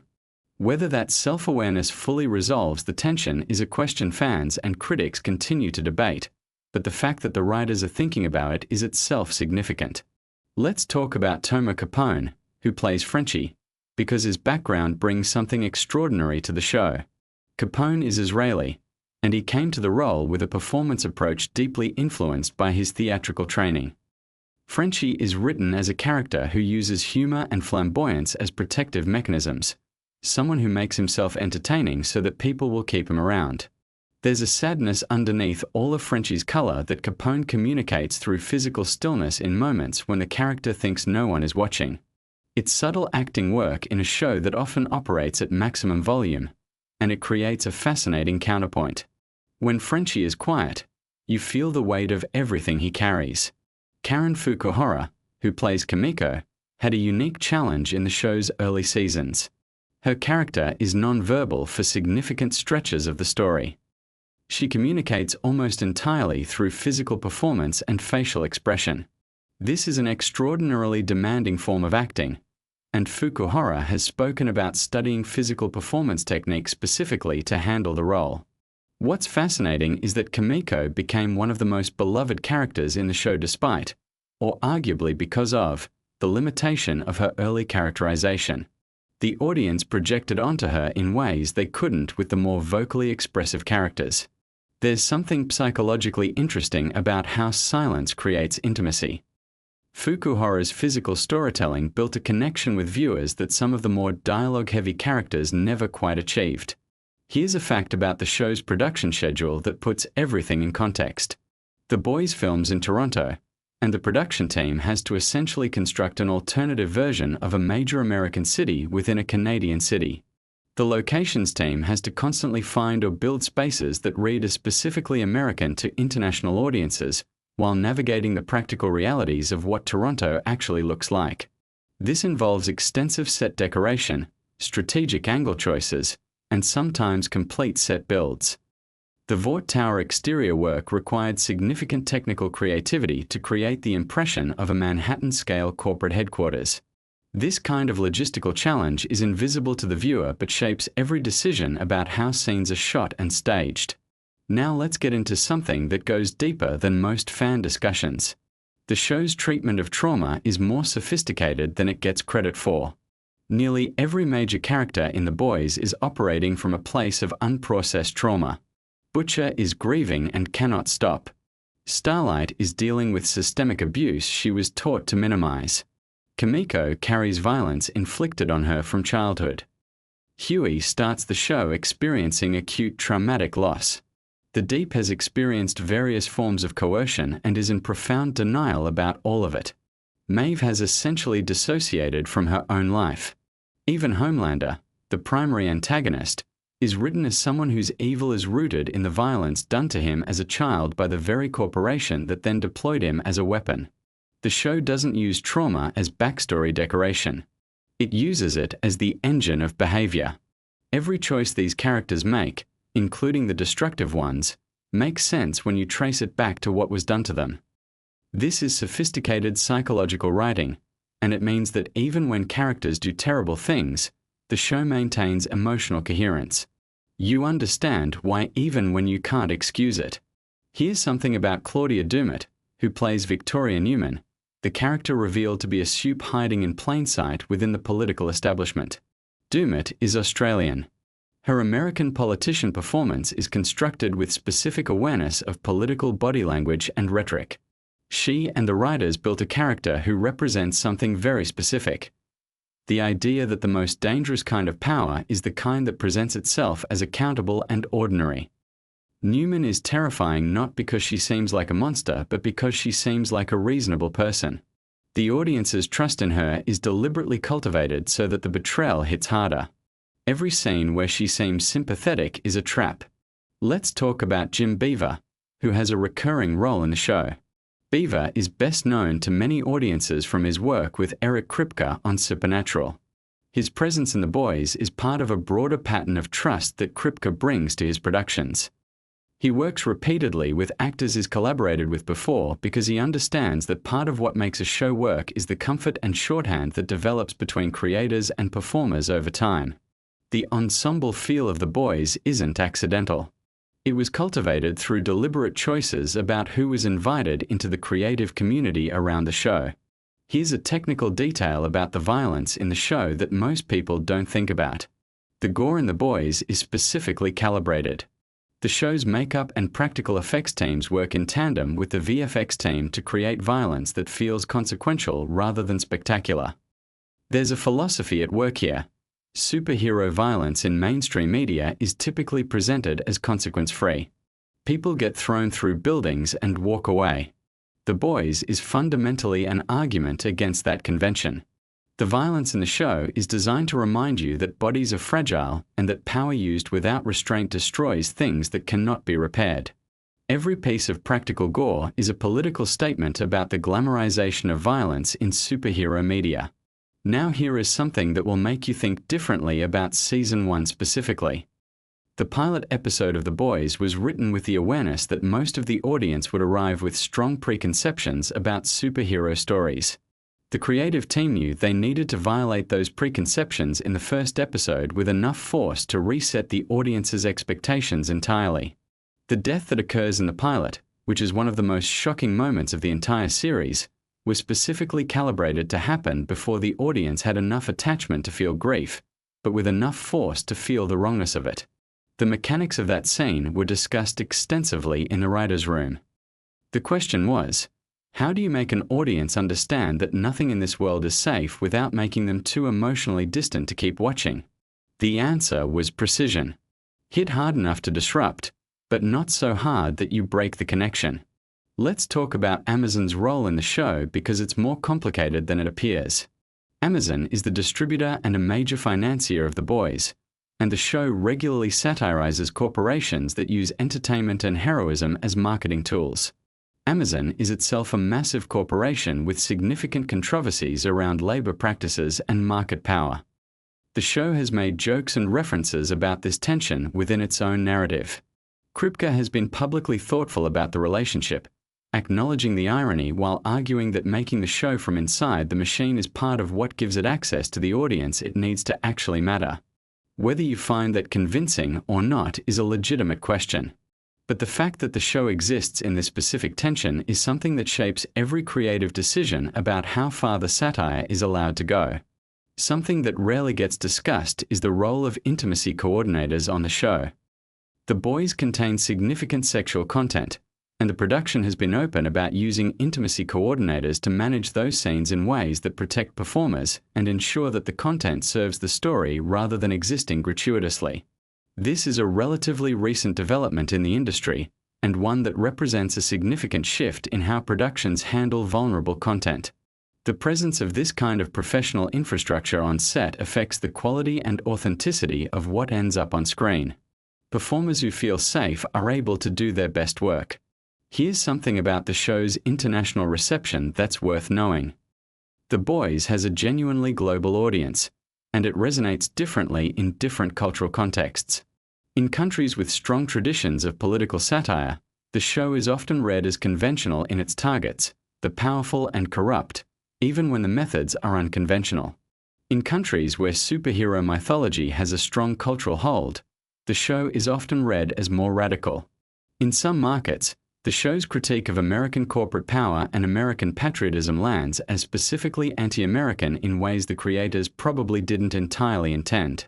The show means different things to different audiences, and that semantic flexibility is actually part of its strength.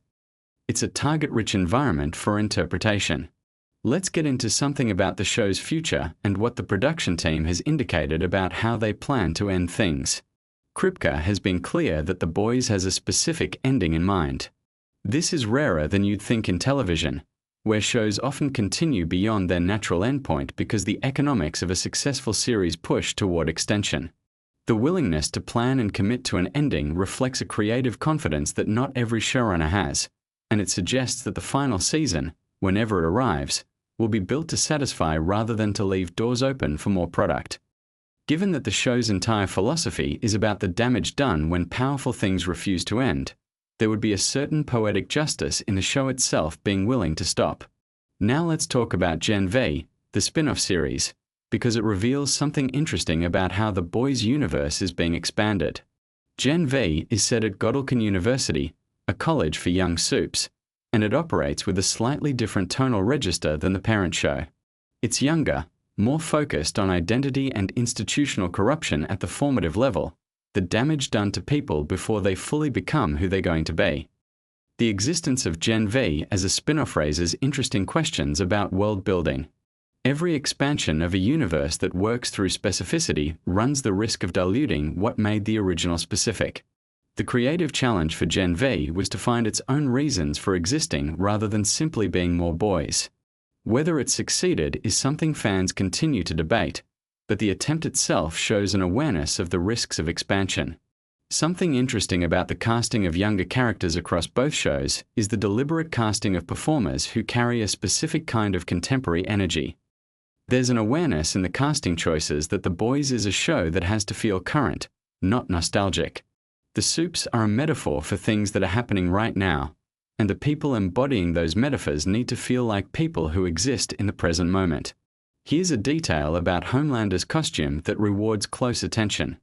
The suit is red, white, and blue in the obvious way, but the specific design choices embed additional layers of meaning. The eagle iconography on the suit is positioned and styled in ways that evoke military insignia as much as superhero iconography. The suit is supposed to read as flag, uniform, and costume simultaneously. It's designed to trigger multiple simultaneous associations: patriotism, military authority, and performative spectacle. Every time Homelander is on screen in the suit, he's a walking argument about how those three things have become intertwined in American culture, and how the intertwining serves power rather than people. Here's something that gets at the heart of what makes The Boys work as more than just transgressive entertainment. The show takes seriously the question of what it would actually mean to have people with that kind of power in the world. Not in a wish fulfillment way, but in a what would really happen way. And the answer the show keeps returning to is that the problem is not the powers. The problem is the systems that would form around the powers. Vought is not villainous because it employed super-powered people. It's villainous because it did to super-powered people exactly what powerful institutions do to anyone they can control. It manufactured them, monetized them, and deployed them as tools of profit. The soups are not the problem. They are the product. And the real horror of the show is that the structure creating them is recognizable because it's the structure we already live in, just wearing a cape. This is the show's central psychological hook and the reason it stays with you long after you finish an episode. The Boys is not really about superheroes. It's about power and what power does to people and to the systems that accumulate it. The soups are a thought experiment. What if the people who run things could do whatever they wanted with absolute impunity? The show's answer is not a fantasy answer. It's a realistic answer. And it's uncomfortable specifically because you recognize it. The show also takes seriously the psychology of people who oppose power.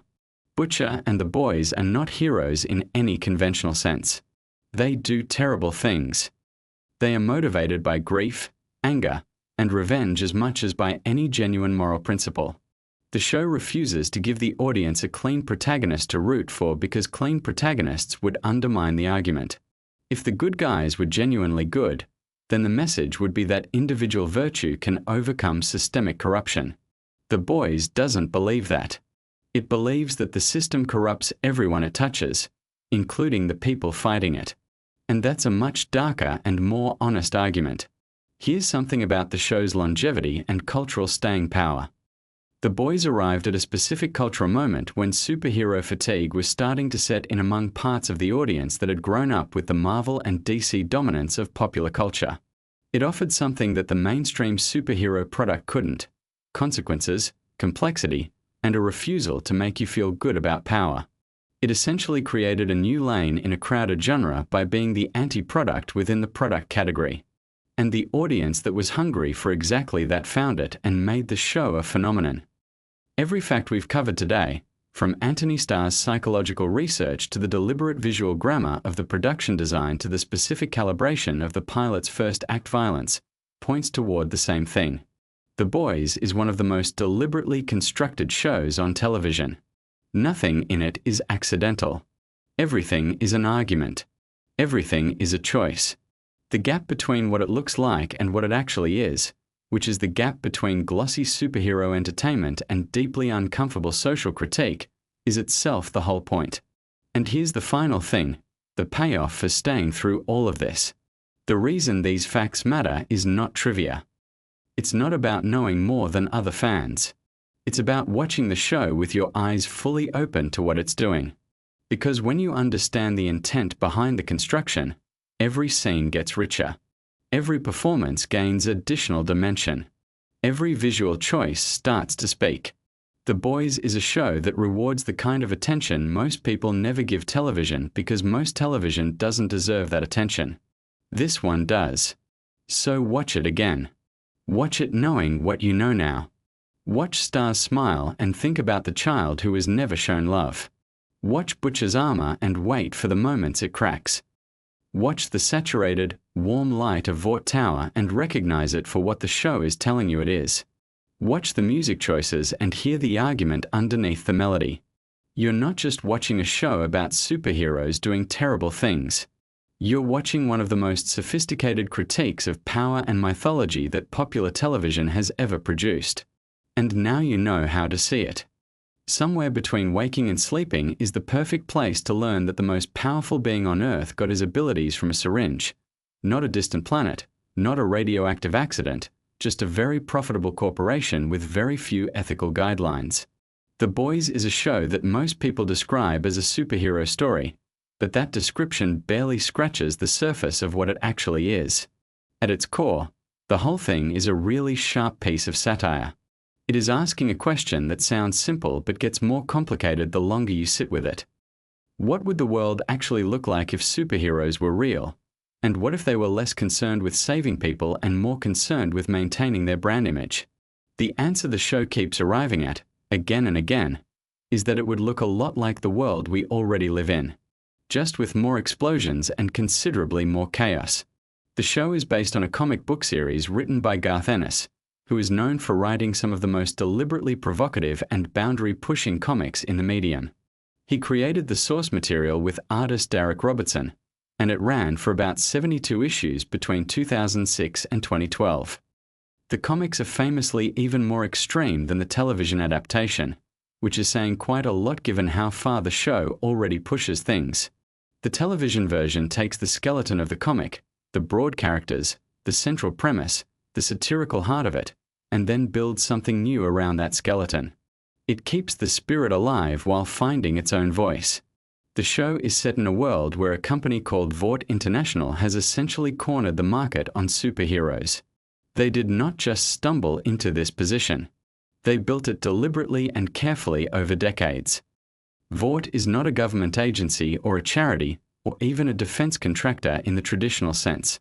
It is a media and pharmaceutical company first and a superhero management corporation second. Or maybe those two things are reversed. It is genuinely hard to tell sometimes, which is kind of the point. The superheroes in this world are called supes, and most of them got their abilities from a compound called Compound V, which Vought developed and controls. This detail matters enormously to the whole story because it means the existence of superheroes is not some cosmic accident or the result of alien radiation or a spider bite in a science lab. It is a business decision. Vought created them because Vought wanted them, and Vought maintains that monopoly on superhuman creation because it gives them extraordinary leverage over governments, militaries, corporations, and basically everyone else on the planet. Sleep on that thought for a moment. The idea that power is not just acquired but manufactured and then sold.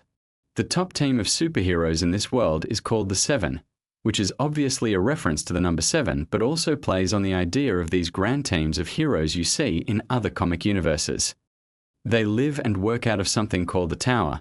They have action figures and breakfast cereals and streaming deals and everything else you would expect from celebrities of that magnitude. They are not really crime fighters in the traditional sense. They are intellectual properties. They are assets on a balance sheet. The actual heroics they do are mostly carefully staged, or at least carefully presented to make them look as good as possible regardless of what actually happened. The central character on the side of the heroes, if we are using that word loosely, is a man named Billy Butcher. He is a deeply complicated, frequently infuriating, and occasionally oddly touching character who operates the group known as the Boys. His motivation is personal in the most devastating way possible. His wife Becca had a connection to Homelander, the most powerful and most dangerous supe, and that connection destroyed his family. Butcher's entire mission is built around grief and rage, and the show is honest enough to admit that grief and rage make a person do things they should not do. He is not a clean hero. He is barely a hero at all in the conventional sense, but there is something about him that keeps you invested. Homelander himself is one of the genuinely remarkable villain creations in modern television. He is a Superman parody on the surface, same general look, same general power set, flying and laser vision and enormous physical strength. But where Superman is idealized goodness, Homelander is idealized goodness as a performance hiding something completely hollow underneath. He grew up without love, raised in a laboratory environment, tested and studied and never held or comforted or treated like a child rather than an experiment. And what that created is a person of almost limitless physical power and almost no genuine emotional foundation. He craves approval constantly. He needs people to love him. And when they do not, or when he suspects they do not, the response is terrifying. The actor who plays him is Anthony Starr, who is from New Zealand and was not particularly famous before this role. Watching him play Homelander is one of those experiences where you genuinely forget there is an actor doing work. He has this quality in the performance where the character can switch from warm and paternal to cold and menacing in a fraction of a second, and the transition is smooth enough that you are never quite sure which version is real. The answer the show eventually gives you is that neither version is entirely real, which is somehow more disturbing than either option on its own. The show is also quite deliberate about the way it uses its superhero aesthetics to talk about celebrity culture, corporate power, and the way media shapes what people believe about the world. The Vought News network in the show is an obvious parallel to certain real-world media organizations, and the way it manages the narratives around the superheroes mirrors the way public relations and media management work in practice. Nothing about the heroic image is accidental. Every appearance, every statement, every charity event is calibrated. One of the show's most interesting recurring threads is the way it handles religion and faith. As the series progresses, Vought begins exploring the idea of positioning Homelander not just as a celebrity or a hero but as something closer to a divine figure. The logic behind this is almost frighteningly straightforward once you hear it. If you can convince people that someone is not just powerful but holy, their loyalty becomes essentially unshakable.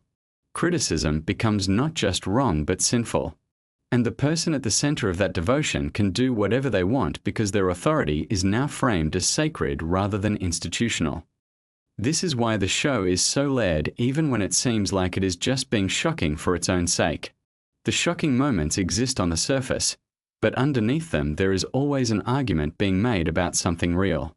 The question of how power maintains itself, how institutions protect themselves, how ordinary people get caught up in systems they did not design and sometimes cannot see clearly from inside.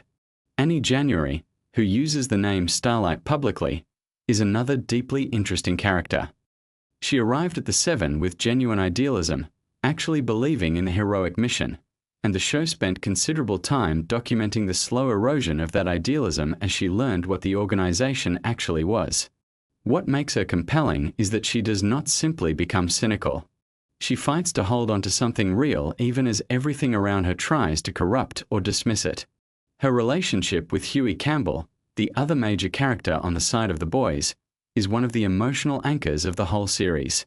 Huey started the whole story as a relatively ordinary guy who got pulled into this world after a tragedy involving one of the Supes. He is fundamentally decent, which sounds like a small thing but is actually quite rare in this universe. He sometimes overcorrects and becomes too passive or too deferential, but the show keeps bringing him back to his own sense of right and wrong.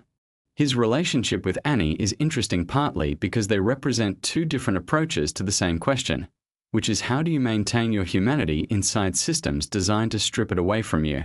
The show also features a character called Mother's Milk, whose nickname has an unusual and very specific origin that the show explains. He is the moral center of the boys in many ways, more grounded and more consistent than Butcher, more experienced and more cautious than Huey. He has a complicated family life, and the tension between his responsibilities to that family and his responsibilities to the mission is something the show returns to repeatedly. He represents the cost that this kind of work extracts from a person over time. Frenchie and Kimiko are another pairing worth thinking about on a quiet night. Frenchie is a chemist and a weapons specialist with a chaotic past and a gift for unexpected warmth. Kimiko was a captive who had Compound V administered against her will and developed superhuman abilities as a result. She does not speak, which is a creative choice that forces the show to develop her character entirely through action and expression and her dynamic with Frenchie. Their relationship becomes one of the most genuinely tender things the show contains, which is a notable achievement given everything else happening around them. The Deep is a character who started as a simple parody of Aquaman but gradually became something more complicated as the series continued. He talks to marine animals, which is played for a mixture of comedy and pathos in equal measure.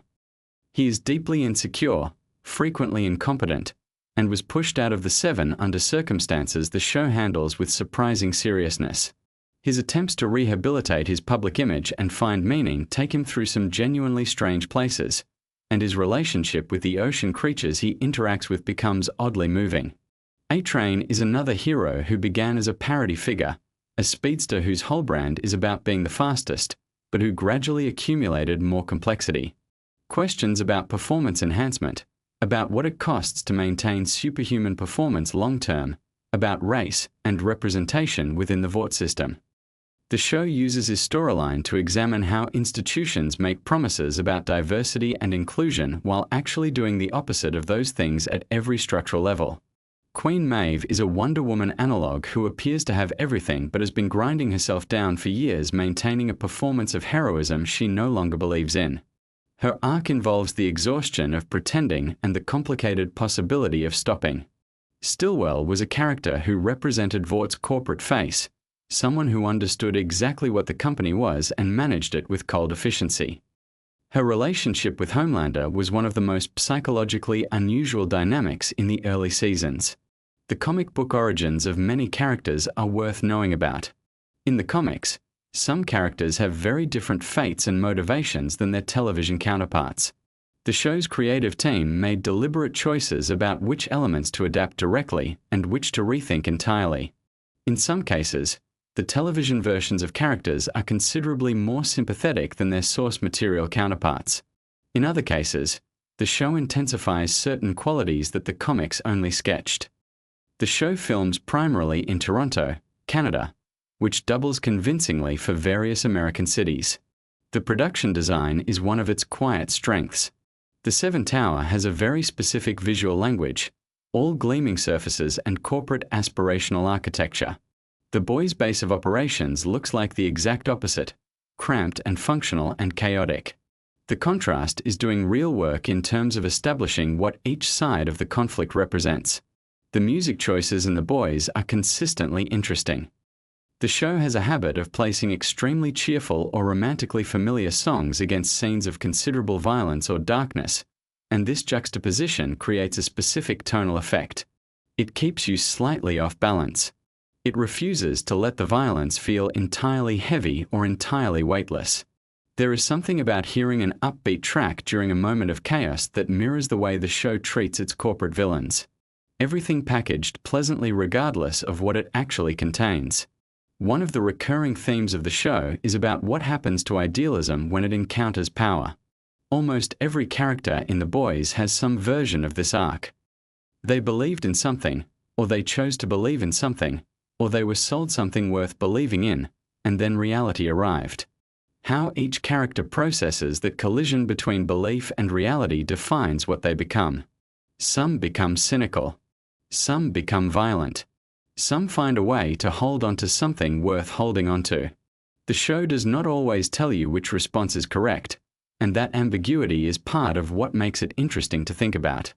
The satirical targets shift somewhat as the show progresses. Early on, it is primarily about celebrity culture and corporate behavior. As it continues, it broadens to include social media dynamics, political radicalization, the way media ecosystems create closed loops of belief, and the specific mechanics of how cults of personality form and grow. These themes are not subtle, but they are handled with enough specificity to feel genuinely observed rather than just reactive. The Compound V mythology expands considerably as the show progresses. We learn more about its history, where it came from, how it was developed, how it was used over decades before the show's present-day events. Some of this history involves experiments on soldiers without their knowledge or consent, which is one of the darker corners of the lore. The show uses this history to complicate the idea that the soup problem is recent or unprecedented. The roots of it go back much further than most people in the world of the show understand. Soldier Boy is a character introduced in the third season who represents a different era of Vaught's ambitions. He is presented as the original superhero, the first successful Compound V product, and his existence raises interesting questions about the mythology the company built. Jensen Ackles, who plays him, brings a specific quality to the role that plays interestingly against the other characters. The character's relationship to contemporary events is complicated by the fact that he is essentially a product of a completely different cultural moment who has been thrust into the present without adequate preparation. The Black Noir character has one of the more unusual trajectories in the show, involving questions of identity and what lies beneath the mask in both literal and figurative senses. The Sage character, introduced in later seasons, is fascinating because she represents intelligence weaponized entirely in service of power. She is the smartest person in most rooms but has chosen to deploy that intelligence in ways that raise deep questions about what intelligence without ethics actually produces. The relationship between the boys and Vought is not simply one of good versus evil, though it sometimes appears that way on the surface. The boys operate outside the law, frequently cause collateral damage, make terrible decisions, and have genuine moral failures. Vought is clearly worse in most ways, but the show is interested in the question of whether fighting something makes you like it, whether the methods you choose contaminate the cause you are fighting for. This is not a show with clean heroes and dirty villains. The dirt is distributed fairly widely. As the series moves toward its later seasons, the stakes escalate in ways that feel earned by the groundwork laid earlier. The question of what would happen if someone with Homelander's power and psychological profile accumulated genuine political and religious authority becomes less hypothetical and more immediate. The show starts asking what the end of this story looks like, what the world on the other side of all of this conflict might be, whether anything can actually be fixed or whether certain things once broken stay broken. The show has developed an enormous following that engages with it on multiple levels simultaneously. Some people watch purely for the chaos and spectacle. Some watch for the satire and the commentary. Some watch for the character work and the emotional storylines. The show manages to deliver enough of each of these things to hold all of those audiences. The trick is that none of those layers undermines the others. The satire makes the spectacle more meaningful. The character work makes the satire feel human rather than abstract. The chaos makes the quieter moments land harder by contrast. There is something worth appreciating in the fact that a show this deliberately extreme is also one of the more thoughtfully constructed pieces of television currently being made. It knows what it is saying. It knows why it is saying it. And underneath all the loudness, there is a genuine investment in the question of what ordinary people are supposed to do when the systems they live inside turn out to be corrupt at every level. That question does not have an easy answer. The show knows it does not have an easy answer, but it keeps asking anyway. So as you drift off tonight, let that sit with you gently. A world of impossible powers and entirely human problems. Corporate towers with gleaming facades and rotting interiors. Characters trying to find something worth holding onto in the middle of everything falling apart. The Boys is loud and chaotic and frequently very funny and occasionally genuinely moving. And it is asking questions that do not go away just because the episode ends. Sleep well. The world will still be there in the morning. Superhero optional. What if I told you that one of the most disturbing television shows ever made is actually perfect to fall asleep to? Yeah, I know that sounds completely backwards. The Boys, Amazon Prime's brutally honest superhero satire, just dropped its 4th season, And whether you've watched every episode wide awake or you're someone who loves drifting off to the sound of interesting facts and behind-the-scenes details, you are in exactly the right place tonight. So get comfortable, pull your blanket up, close your eyes if you want, and let me walk you through some of the most fascinating things about The Boys season 4 that even hardcore fans might not know. We are going deep on the creative choices, the real-world inspirations, the actor experiences, and the little details hidden in plain sight throughout the season.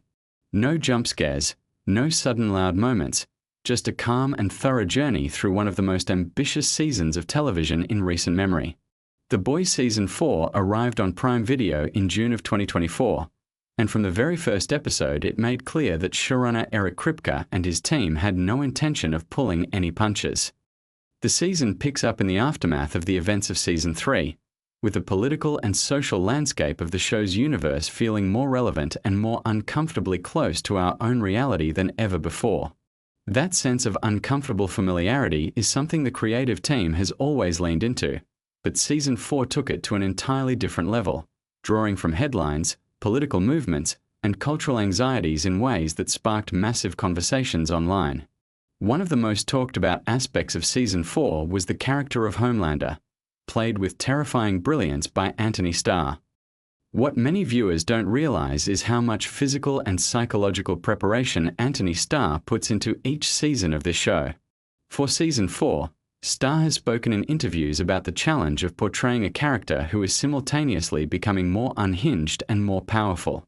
The writing team gave Homelander storylines that pushed the character's narcissism and need for validation to completely new extremes, and Starr had to find ways to make those moments feel authentic rather than cartoonish. The result was a performance that earned enormous critical praise, with many reviewers calling it the best work Starr has done across the entire series. Now here is something genuinely interesting about how the show handles its villain. Kripke and the writers have been very open about the fact that Homelander is deliberately designed to mirror certain real-world figures without being a direct one-to-one copy of any specific person.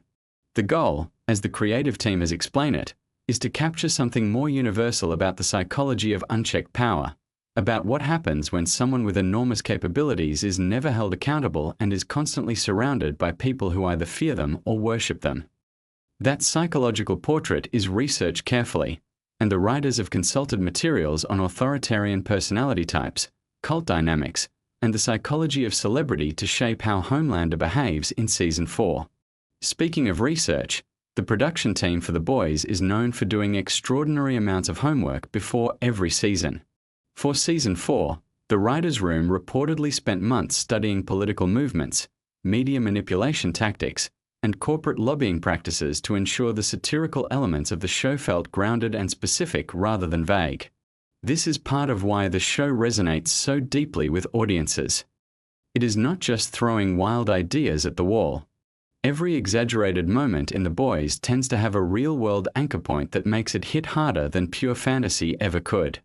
Let us talk for a moment about the production design of Season 4, because it is genuinely remarkable and not enough people discuss it. The visual world of The Boys has always been meticulously constructed to feel like our world with the volume turned up slightly. In Season 4, the design team put enormous effort into the Vought Corporation's aesthetic, expanding and deepening the visual language of what is essentially the show's central villain organization. The way Vought spaces are designed tells you everything you need to know about how the corporation sees itself. Clean, powerful, aspirational. All chrome and glass and American flags. It is visual propaganda built into architecture, and the production designers made very deliberate choices about every space Vought characters inhabit. The Seven, Vaught's flagship superhero team, got some significant changes in Season 4, and the costume and makeup departments had their hands full keeping up with the evolving nature of each character. The superhero suits in The Boys are not spandex and foam rubber. They are incredibly intricate garments made from high-quality materials that have to be both visually impressive on camera and functional enough for the actors to actually move in. Each suit reportedly takes weeks to construct and thousands of dollars worth of materials. When characters get new suit variations or when suits need to show damage and wear, the costume team essentially has to build entirely new pieces rather than simply modifying existing ones. Carl Urban, who plays Billy Butcher, had one of the most dramatically complex arcs of Season 4, and Urban has talked publicly about how much he enjoys the challenge this character presents. Butcher is a character defined by contradiction. He is brutal and manipulative and genuinely dangerous, but there is also something deeply wounded and human at his core, and Urban works hard to keep both of those things visible simultaneously.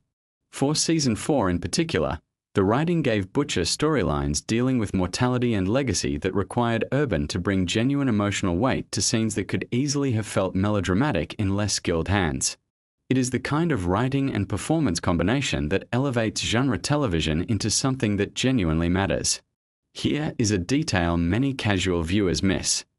The Boys is actually an adaptation of a comic book series created by Garth Ennis and Derek Robertson, published by Wildstorm and later Dynamite Entertainment between 2006 and 2012.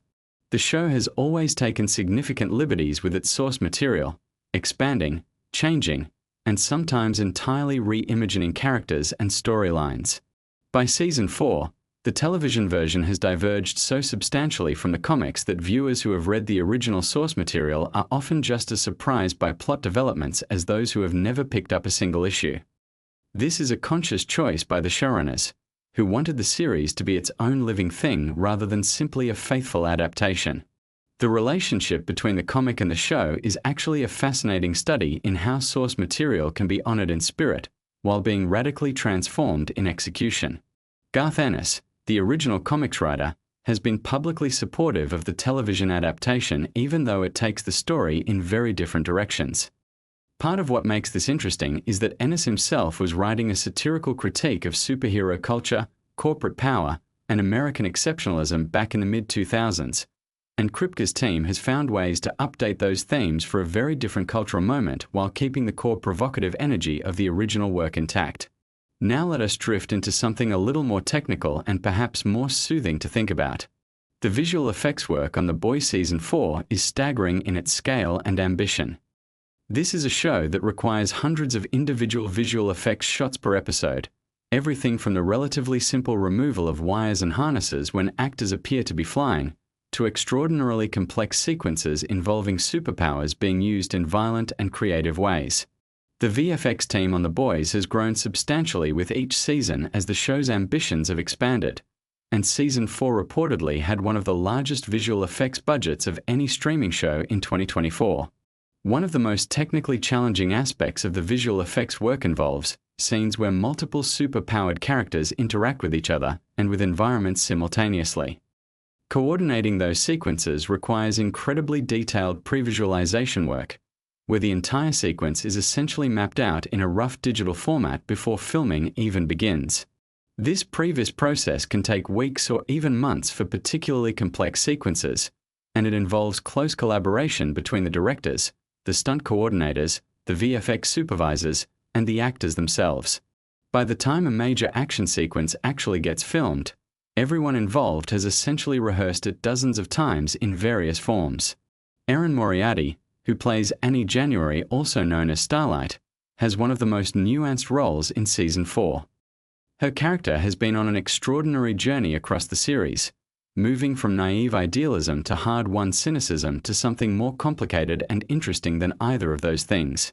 Moriarty has spoken about the responsibility she feels toward this character, particularly because Annie resonates so strongly with young women in the audience who see their own experiences with disillusionment and resilience reflected in her story.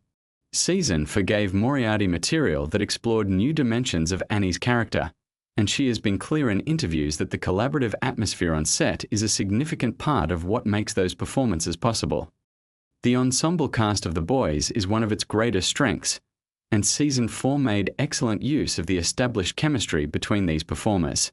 Shows that have been running for multiple seasons sometimes struggle to keep ensemble dynamics feeling fresh, but The Boys has consistently managed to find new combinations of characters to put in scenes together, which keeps the interpersonal dynamics from going stale. Some of the most compelling moments in Season 4 come from unexpected pairings of characters who do not often share screen time, and those moments tend to generate some of the most memorable performances of the season.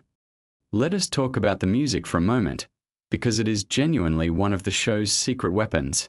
The Boys has always had a masterful approach to music supervision, selecting needle drops that create ironic contrast between what is being shown on screen and what is being heard on the soundtrack. Season 4 continued this tradition with some genuinely inspired choices that viewers have endlessly discussed and debated online. The selection of songs is never random. Each piece of music is chosen to add a layer of commentary to whatever scene it accompanies, and the music supervisors work closely with the directors and the showrunner to ensure that the tonal balance between horror and dark comedy is maintained throughout. The original score of the show is also worth appreciating separately from the licensed music. The composer who works on The Boys has developed a distinctive sonic palette for the series over its run, and that score is subtler than the attention-grabbing needle drops but just as carefully crafted.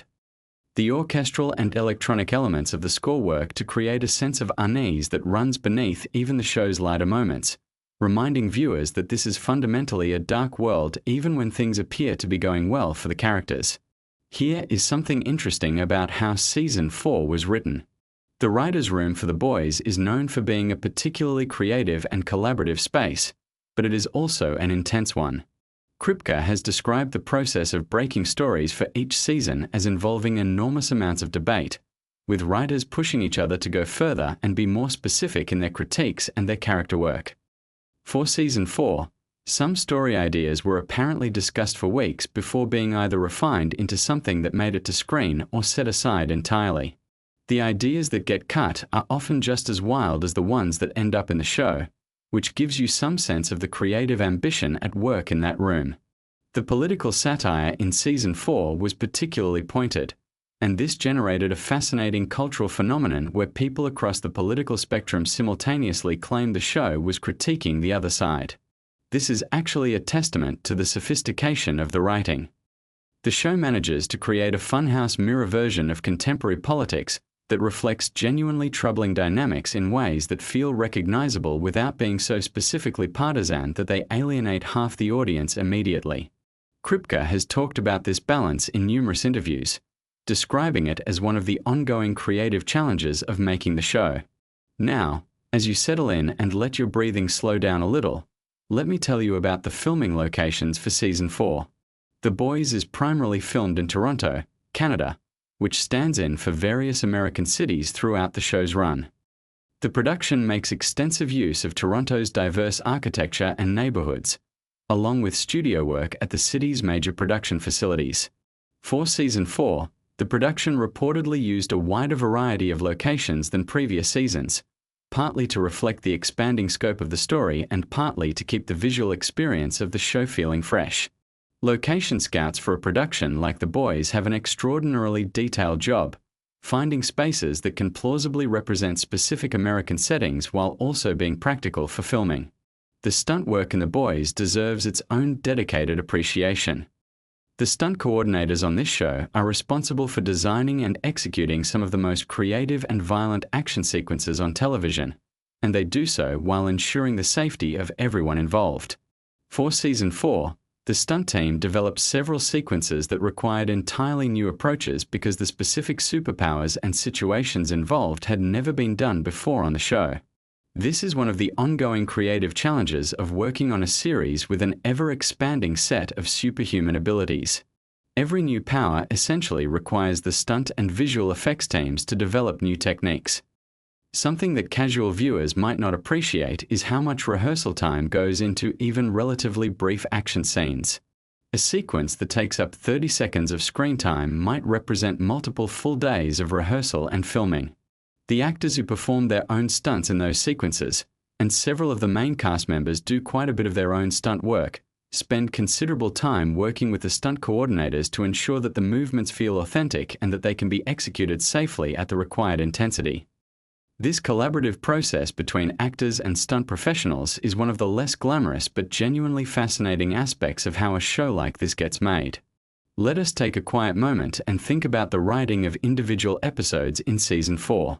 Each episode of The Boys is a complex piece of work that has to balance multiple storylines, advance character development, deliver on the show's satirical agenda, and satisfy the entertainment expectations of a very engaged and demanding audience. The writers who work on individual episodes bring different strengths to the table, and the variation in tone between episodes is often a reflection of which writer or writing team took the lead on a particular installment. Some episodes lean harder into the dark comedy, others into the horror elements, and still others prioritize emotional character work. The skill of the showrunner lies in making all of those variations feel like part of a coherent whole. The directors of Season 4 came from a variety of backgrounds, and bringing in different directorial perspectives is a deliberate strategy on prestige television productions like this one. Each director brings their own visual sensibility and interpretive approach to the material, while working within the established look and feel of the show. The challenge for directors joining an ongoing series is understanding and honoring what has come before while also bringing something genuinely fresh to their episodes. The Boys has been successful at this balancing act because the showrunners are very clear about the fundamental visual and tonal rules of the series, while also giving directors meaningful creative latitude within those parameters. One of the most discussed aspects of Season 4 was its exploration of found family dynamics and the way that trauma shapes bonds between people. The core group of characters around Billy Butcher has always functioned as a kind of broken family, people who have been hurt by the world in specific ways and who have found each other partly out of necessity and partly out of something more genuine. Season 4 pushed these dynamics in new directions, testing the bonds between characters in ways that felt emotionally authentic rather than contrived. This is the kind of emotional work that separates shows that are merely entertaining from shows that leave a lasting impression on audiences. The casting of guest and recurring characters in Season 4 was handled with particular care. The show has always made excellent use of its supporting cast, and Season 4 introduced some new characters who were received warmly by audiences and critics alike. The casting process for a show like The Boys involves finding actors who can match the very specific energy the series requires, which is a delicate combination of dramatic capability, comedic timing, physical presence, and the willingness to commit fully to material that can be quite extreme. The casting directors who work on the show have developed a strong sense of what The Boys needs from its performers, and that institutional knowledge shows in the consistency of the casting quality. Here is a softer detail to think about as you drift. Many of the props used throughout Season 4 contain hidden details and jokes that are invisible at normal viewing distance, and often only caught by audience members who pause their screens or watch extremely carefully. The production design team puts enormous effort into creating a fully realized fictional world, and that includes populating that world with fake advertisements, fake news broadcasts, fake social media posts, and fake product packaging that all contain jokes and Easter eggs. Some of these details reference previous events in the show's history, others are pure jokes for their own sake, and finding them has become a beloved activity for the show's most dedicated fan community. The fan community around The Boys is itself a fascinating cultural phenomenon worth thinking about.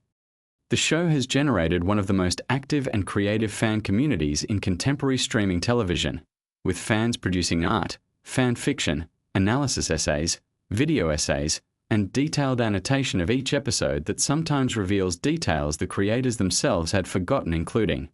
The relationship between the show and its fan community has been notably warm, with Kripke and many of the cast members being quite active on social media and engaging with fan responses to episodes.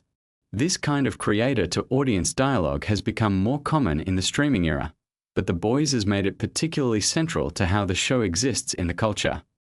Season 4 dealt extensively with themes of legacy, specifically the question of what people leave behind and whether any individual action can meaningfully change large structural problems. These philosophical questions are embedded in the plot and character work, but they are never stated explicitly. Instead, they emerge from the specific situations the characters find themselves in and the choices they make under pressure. This is sophisticated thematic writing, and it is part of why the show is taken seriously as social commentary rather than dismissed as simply extreme content for shock value. The balance between extreme content and genuine emotional depth is one of the defining creative achievements of The Boys as a series. The show contains material that is genuinely difficult to watch, scenes of violence and cruelty that are designed to be disturbing rather than exciting. But those moments are always placed in a context that gives them meaning, that connects them to the larger arguments the show is making about power and accountability and human nature. The writers have been clear that they do not include extreme content for its own sake, but rather to make points that gentler storytelling could not make as effectively. Whether viewers agree with those creative choices is a matter of personal taste, but the intentionality behind them is not really in question. Now let us settle even further into something quieter. Think about the editing of Season 4, which is a craft that operates largely invisibly when it is working correctly. The editors on The Boys are responsible for assembling the footage from multiple filming days into coherent scenes, then assembling those scenes into episodes, and working closely with the showrunner and directors to ensure that pacing, tone, and emphasis are all hitting the intended targets. Season 4 reportedly went through significant editing work in post-production, with some sequences being substantially reworked based on early screenings and feedback. This kind of iterative editing process is common on prestige television, and the willingness to keep refining material until it works is part of what distinguishes these productions from lower-budget work. The sound design of The Boys is another element that rarely gets the appreciation it deserves. The sound team is responsible for creating an immersive audio environment that makes the superhero violence feel real and grounded rather than cartoonish. This involves creating original sound effects for things that have no real-world equivalent, things like specific superpowers being used in specific ways. The sound designers draw from enormous libraries of recorded sounds and combine and transform them to create new sonic textures. Season 4 had some particularly impressive sound design moments, where the audio work was doing as much emotional work as the visuals. One thing that has been noted by critics and viewers alike about Season 4 is how well it developed its female characters in particular. The show has always taken the experiences of its female characters seriously, using their storylines to examine specific forms of power imbalance and exploitation that are distinct from what the male characters face. Season 4 expanded on this, giving characters like Starlight, Kimiko, and others material that felt both specific to their established personalities and genuinely surprising in its emotional depth. The writers who worked most closely on these character arcs have spoken about doing deliberate research to ensure these storylines felt authentic rather than exploitative. The character of Kimiko, played by Karen Fukuhara, has one of the show's most distinctive communication challenges because the character does not speak. All of Kimiko's emotional expression has to come through physical performance and context, which is a genuinely difficult acting challenge that Fukuhara handles with remarkable skill. Season forgave Fukuhara material that expanded the emotional range of this character in ways that were visually inventive and emotionally resonant, and the work she does is consistently cited by critics as one of the show's underappreciated strengths. Let the thoughts drift a little now, like leaves moving slow across water. The Boys is a show that asks its audience to sit with discomfort, to recognize things about the world we live in reflected in its distorted mirror, and to keep watching even when what is being shown is not pleasant. That is a challenging proposition, and the fact that millions of people have accepted that invitation season after season speaks to something real about the quality and the relevance of the work. Season 4 deepened that relationship with its audience, delivering a season that was darker and more emotionally ambitious than its predecessors while never losing the irreverent energy that made the show compelling in the first place.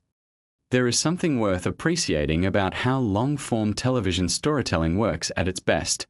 Characters in a series like The Boys develop over years of audience time, and the cumulative emotional weight of that development means that moments in Season 4 land with a force that would be impossible to achieve without everything that came before.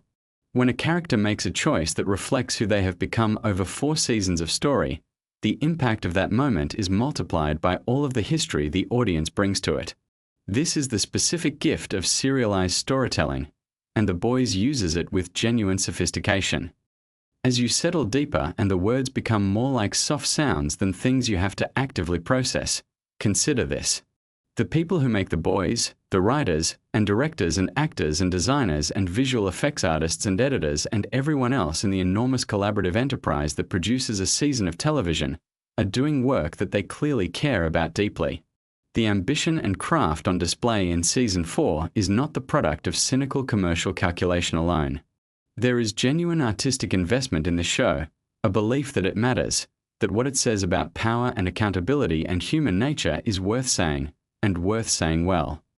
The Boys Season 4 is not perfect television. No season of any show is. But it is television that takes its audience seriously, that trusts viewers to engage with complex material and to follow character arcs through genuine darkness towards something that feels, if not exactly hopeful, then at least honest about the world. That combination of entertainment and purpose is rarer than it should be, and when it works, it is worth appreciating. So let those thoughts settle now. The Vought Towers gleaming in the fictional skyline. The complicated people doing complicated things in a world that feels uncomfortably familiar. The enormous craft and effort that goes into every frame. All of it can rest quietly at the edges of awareness now as your breathing slows and the night gets quieter around you. The boys will be there when you wake up, ready to be watched with full attention, but for now, let the facts and the details and the appreciation for good work done carefully drift you gently towards sleep. Season 4 delivered. The people who made it cared. And that is a comforting thought to carry into rest. Look, I've watched the boys probably 3 times through at this point, and every single time I think I've figured it all out, something new hits me. A piece of trivia, a behind-the-scenes detail, a connection I completely missed. And I know I'm not alone in that because this show has one of the most obsessive fan bases on the entire internet. So today we are going digging. Deep. We are going places the subreddits haven't fully explored, pulling back the curtain on production secrets, character decisions, wild real-world inspirations, and details so small they had to be intentional. By the end of this video, I promise you will see the boys completely differently. Let's get into it. So let's start with something that will immediately reframe how you think about the entire show. Garth Ennis, the comic book writer who created The Boys back in 2006, has openly admitted that he wrote the original story as a direct response to his frustration with the superhero genre itself. He wasn't a fan. Genuinely not a fan of the direction Marvel and DC were taking things. He thought superheroes had become these sanitized, corporate mascots that companies use to push merchandise and maintain a stranglehold on popular culture. So he created a comic that was essentially the most violent, disgusting, disturbing deconstruction of that world he could possibly imagine. But here's the fascinating part. When Amazon picked it up for television, the showrunner Eric Kripke and his team had to figure out how to adapt material that was, in many places, genuinely unpublishable in terms of mainstream content. And the direction they chose was to make the satire smarter, more pointed, more directly connected to real-world corporate and political power structures. The show became less about gross shock value and more about something that actually made audiences uncomfortable for intellectual reasons. That's a massive creative pivot, and it changed everything about what the boys became. Now let's talk about Anthony Starr, who plays Homelander, because the performance choices he made for that character are so calculated it borders on scary. Starr has talked in interviews about how he approached Homelander not as a villain but as a deeply traumatized individual who happens to have the power of a god and zero emotional regulation. He spent a lot of time thinking about what it would actually do to a human psyche to never have experienced genuine love or connection as a child, to have been raised in a laboratory environment where you are simultaneously the most powerful being on the planet and completely powerless over your own life. The laser eyes, the flying, the invincibility, none of that is what makes Homelander terrifying. What makes him terrifying is that smile. Starr worked specifically on what he called the mask, this performance of warmth and charm that Homelander deploys publicly, and the way that mask slips when he's alone or when he feels genuinely threatened. If you go back and watch early Season 1 scenes knowing that framework, it completely transforms what you're watching. You start catching these micro-expressions, these tiny moments where the mask flickers.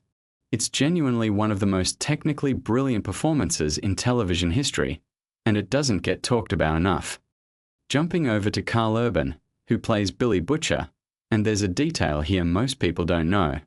Urban is from New Zealand, and Butcher is written as a British character, specifically from London.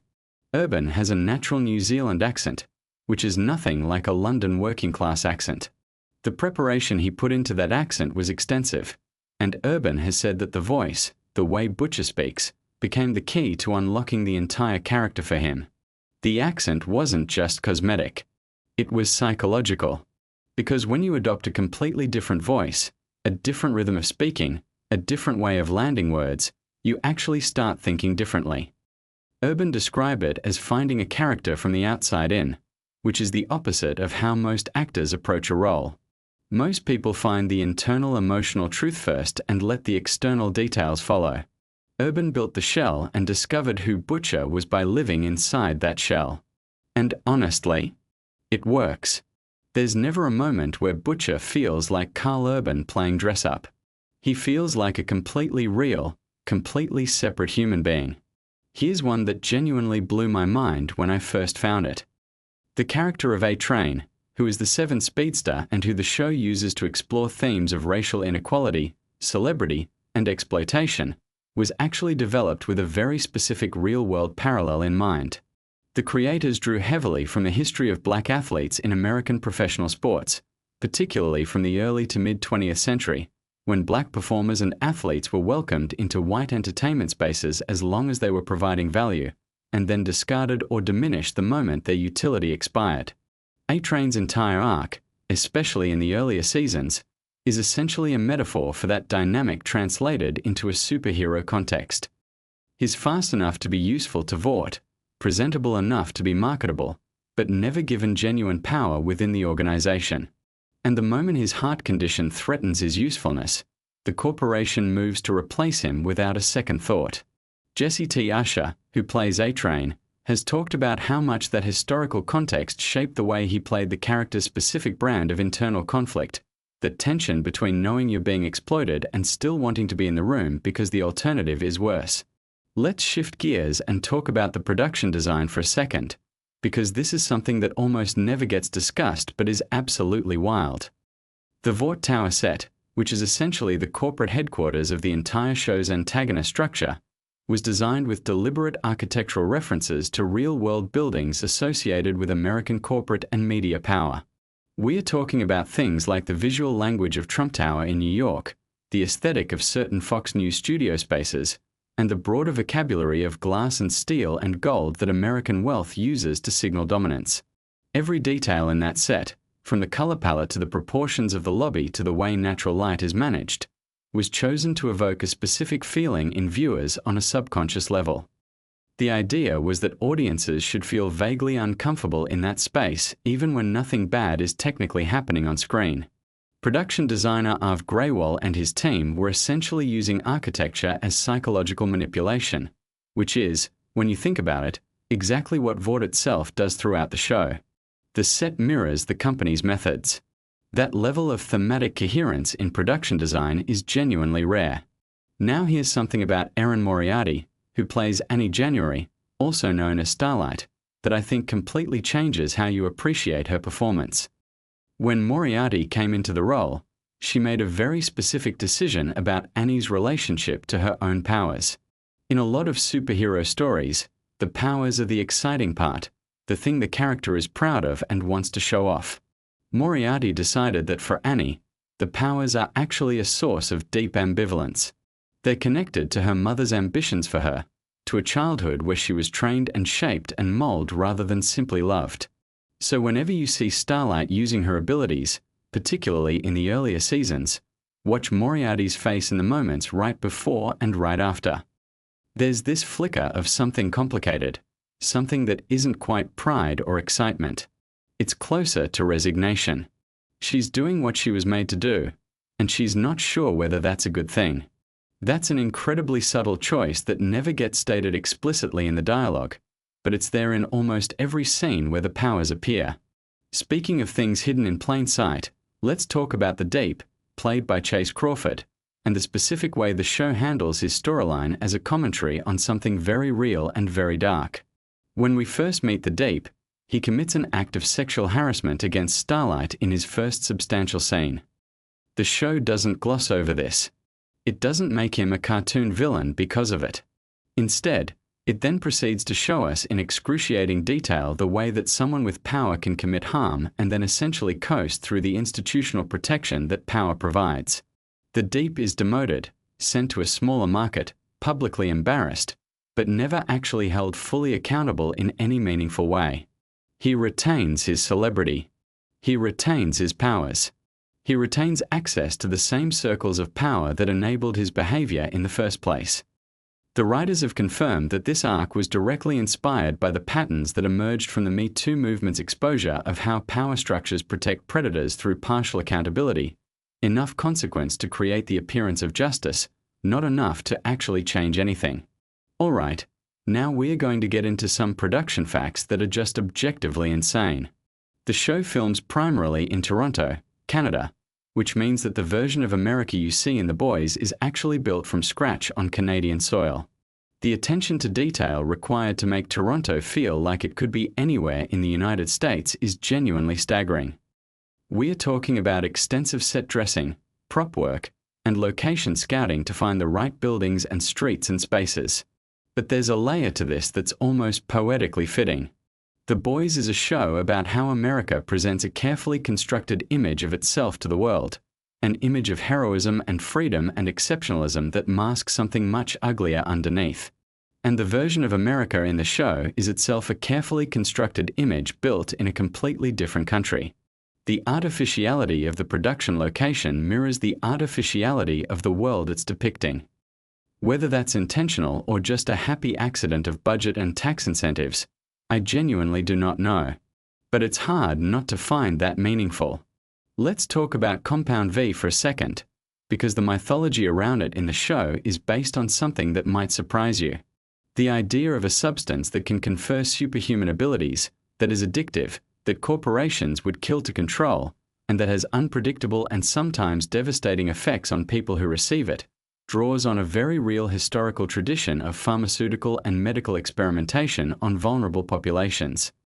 Kripke and the writers have pointed specifically to the history of unethical medical trials, the use of prisoners, soldiers, and people without full informed consent as test subjects for experimental treatments and drugs. The Nuremberg Code, established after World War II to prevent exactly this kind of abuse, exists because these things actually happened.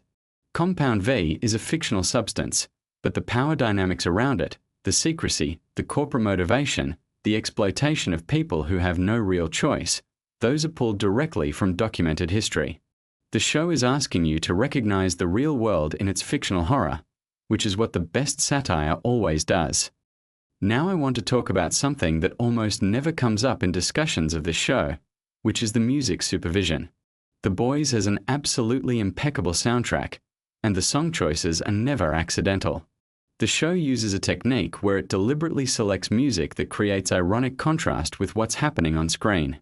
You'll hear a warm, nostalgic classic rock track playing over something genuinely horrific, or a cheerful pop song accompanying something morally devastating. This isn't just for shock value. It's designed to replicate the experience of consuming corporate media. Think about it.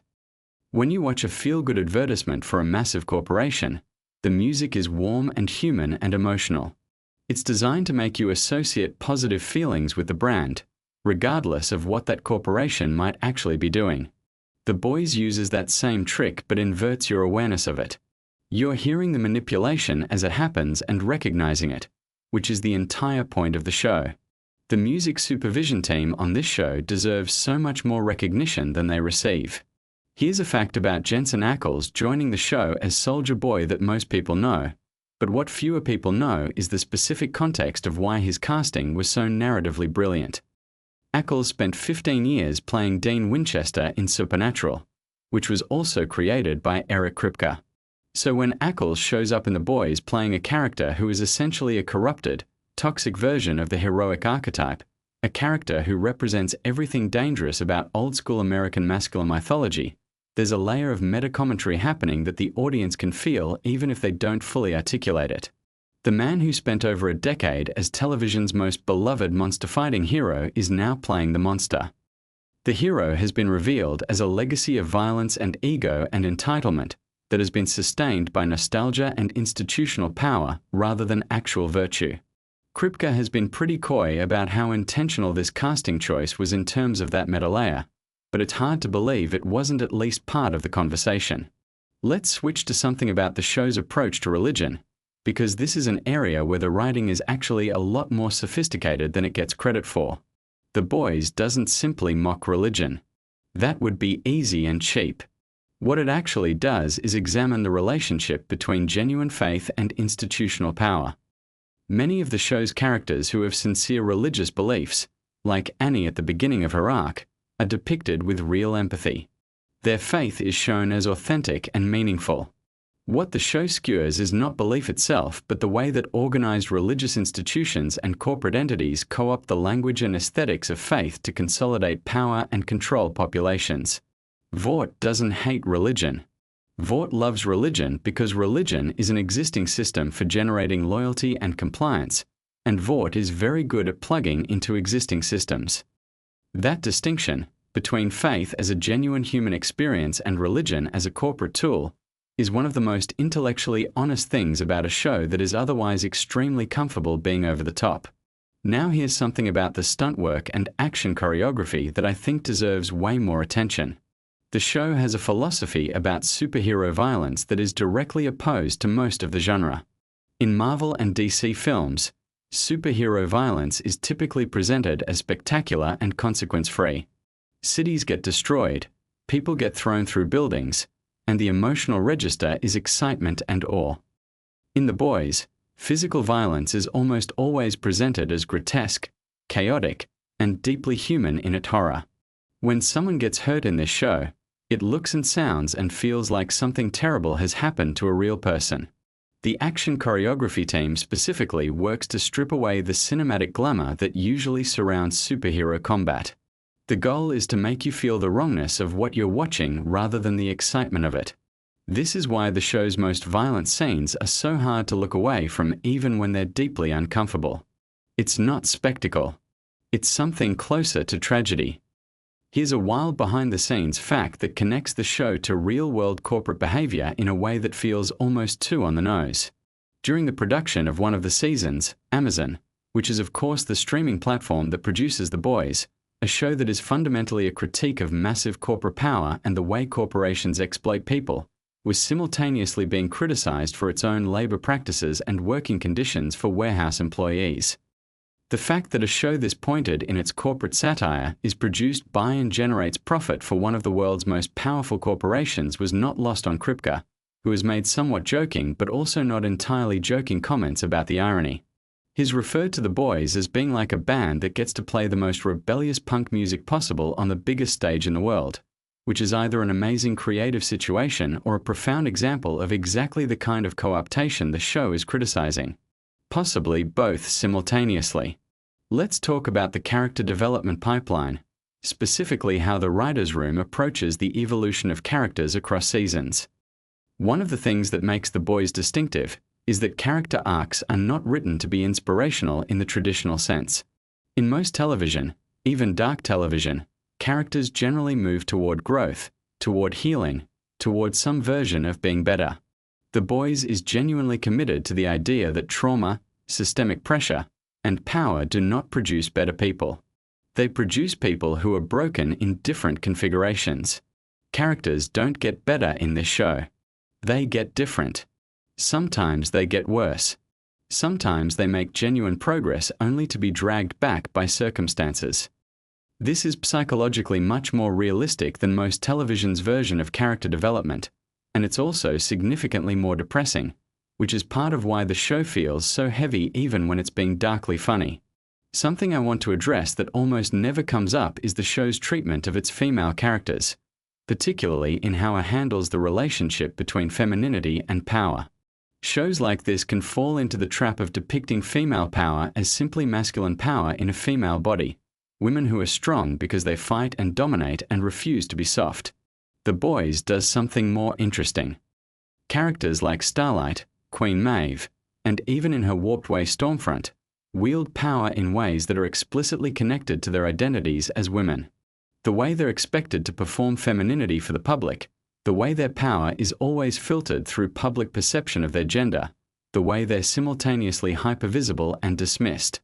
The show understands that power looks different when you're a woman in a patriarchal system, not because women are less powerful, but because the system creates entirely different constraints and leverage points. That's a nuanced take that a lot of supposedly progressive shows don't actually achieve. Let's get into some specific scene details that were loaded with meaning most viewers might have missed on first watch. There's a scene in Season 2 where Homelander stands alone on a rooftop and talks to his own reflection in a window. On the surface, it looks like a moment of narcissism, which it is, but it's also something more specific. The writers were drawing on a psychological concept related to object permanence and attachment. Homelander, who was raised in a lab and denied normal human bonding, learned to relate to himself as his primary attachment figure. The reflection isn't just vanity. It's him talking to the only entity that has been consistently present in his life. That's a deeply sad read on what superficially appears to be a menacing and self-absorbed moment, and the show gives you just enough to put it together if you're paying attention, but never explains it for you, which is the right call. Here's something about the show's writer's room that fundamentally shaped what The Boys became as a piece of storytelling. Kripke made a deliberate decision to hire writers from very different backgrounds.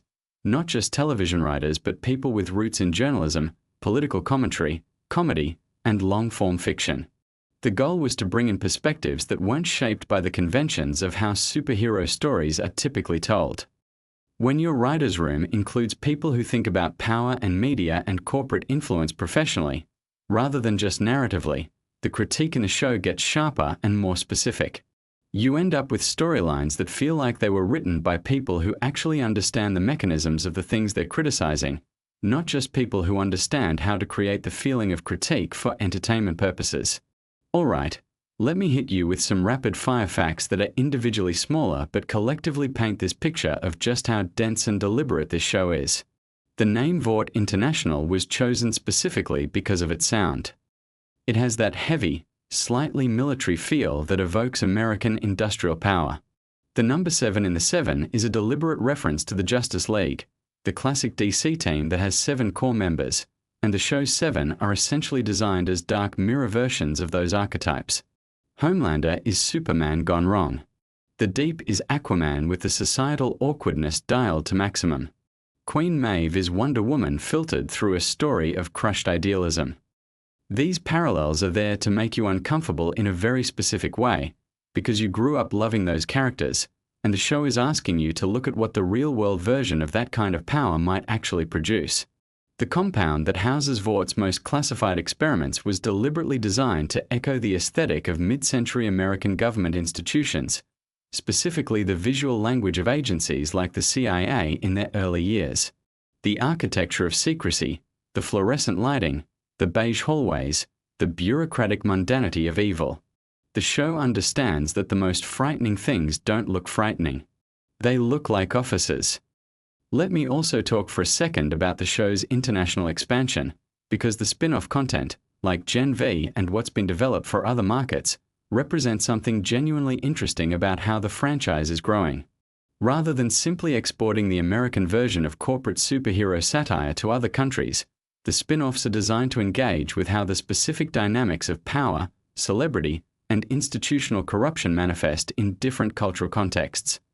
Gen V, which is set in a university context, takes the show's themes and applies them to the specific American anxiety around academic institutions, meritocracy mythology, and the ways that young people are shaped and exploited by systems that claim to be developing their potential. It's the same critique applied to a different institution, which is the right way to expand a franchise that's fundamentally about how institutions work. One more deep dive before we get to the end, and this one is about something that operates almost entirely below the level of conscious recognition for most viewers. The sound design of The Boys is doing a tremendous amount of work in every scene. The way the show mixes ambient corporate sound, the hum of fluorescent lights, the ambient noise of the city, the specific acoustic quality of different spaces, is used to create subliminal feelings of unease or comfort or confinement. The Vought Tower interior sounds different from the street-level world of Butcher and The Boys, and those sonic differences are there to reinforce the class and power distinctions the show is dramatizing. When you're inside the system, it sounds a certain way. When you're outside it, it sounds different. Most viewers will never consciously notice this, but they'll feel it, and that feeling shapes how they interpret everything that happens in those spaces. There's something I want to close on that I think is the most important fact about The Boys that almost nobody talks about, which is that the show is ultimately about the relationship between audiences and the stories they consume. Every time you watch a superhero movie and feel the dopamine hit of the hero winning, of justice being served, of the good guys triumphing, you're participating in a kind of mass cultural experience that The Boys is trying to make you think critically about. Not because there's anything wrong with enjoying those stories, but because those stories shape our expectations of what power should look like and how justice should work. And when those expectations meet the real world, they can leave us confused and unprepared for how messy and ambiguous and institutional actual power is. The show is asking its audience to be smarter consumers of the stories they're told. Not to stop enjoying stories, but to understand that stories always have an agenda, whether that's the explicit propaganda of Vaught's superhero media machine or the subtler agenda of the actual entertainment industry producing the content you watch for relaxation. That's a genuinely challenging and uncomfortable thing to sit with, which is exactly why The Boys keeps you coming back.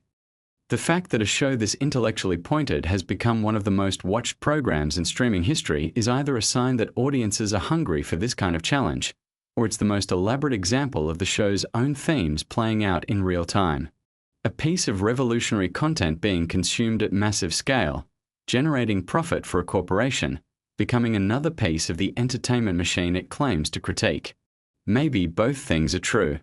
Maybe that tension is the whole point.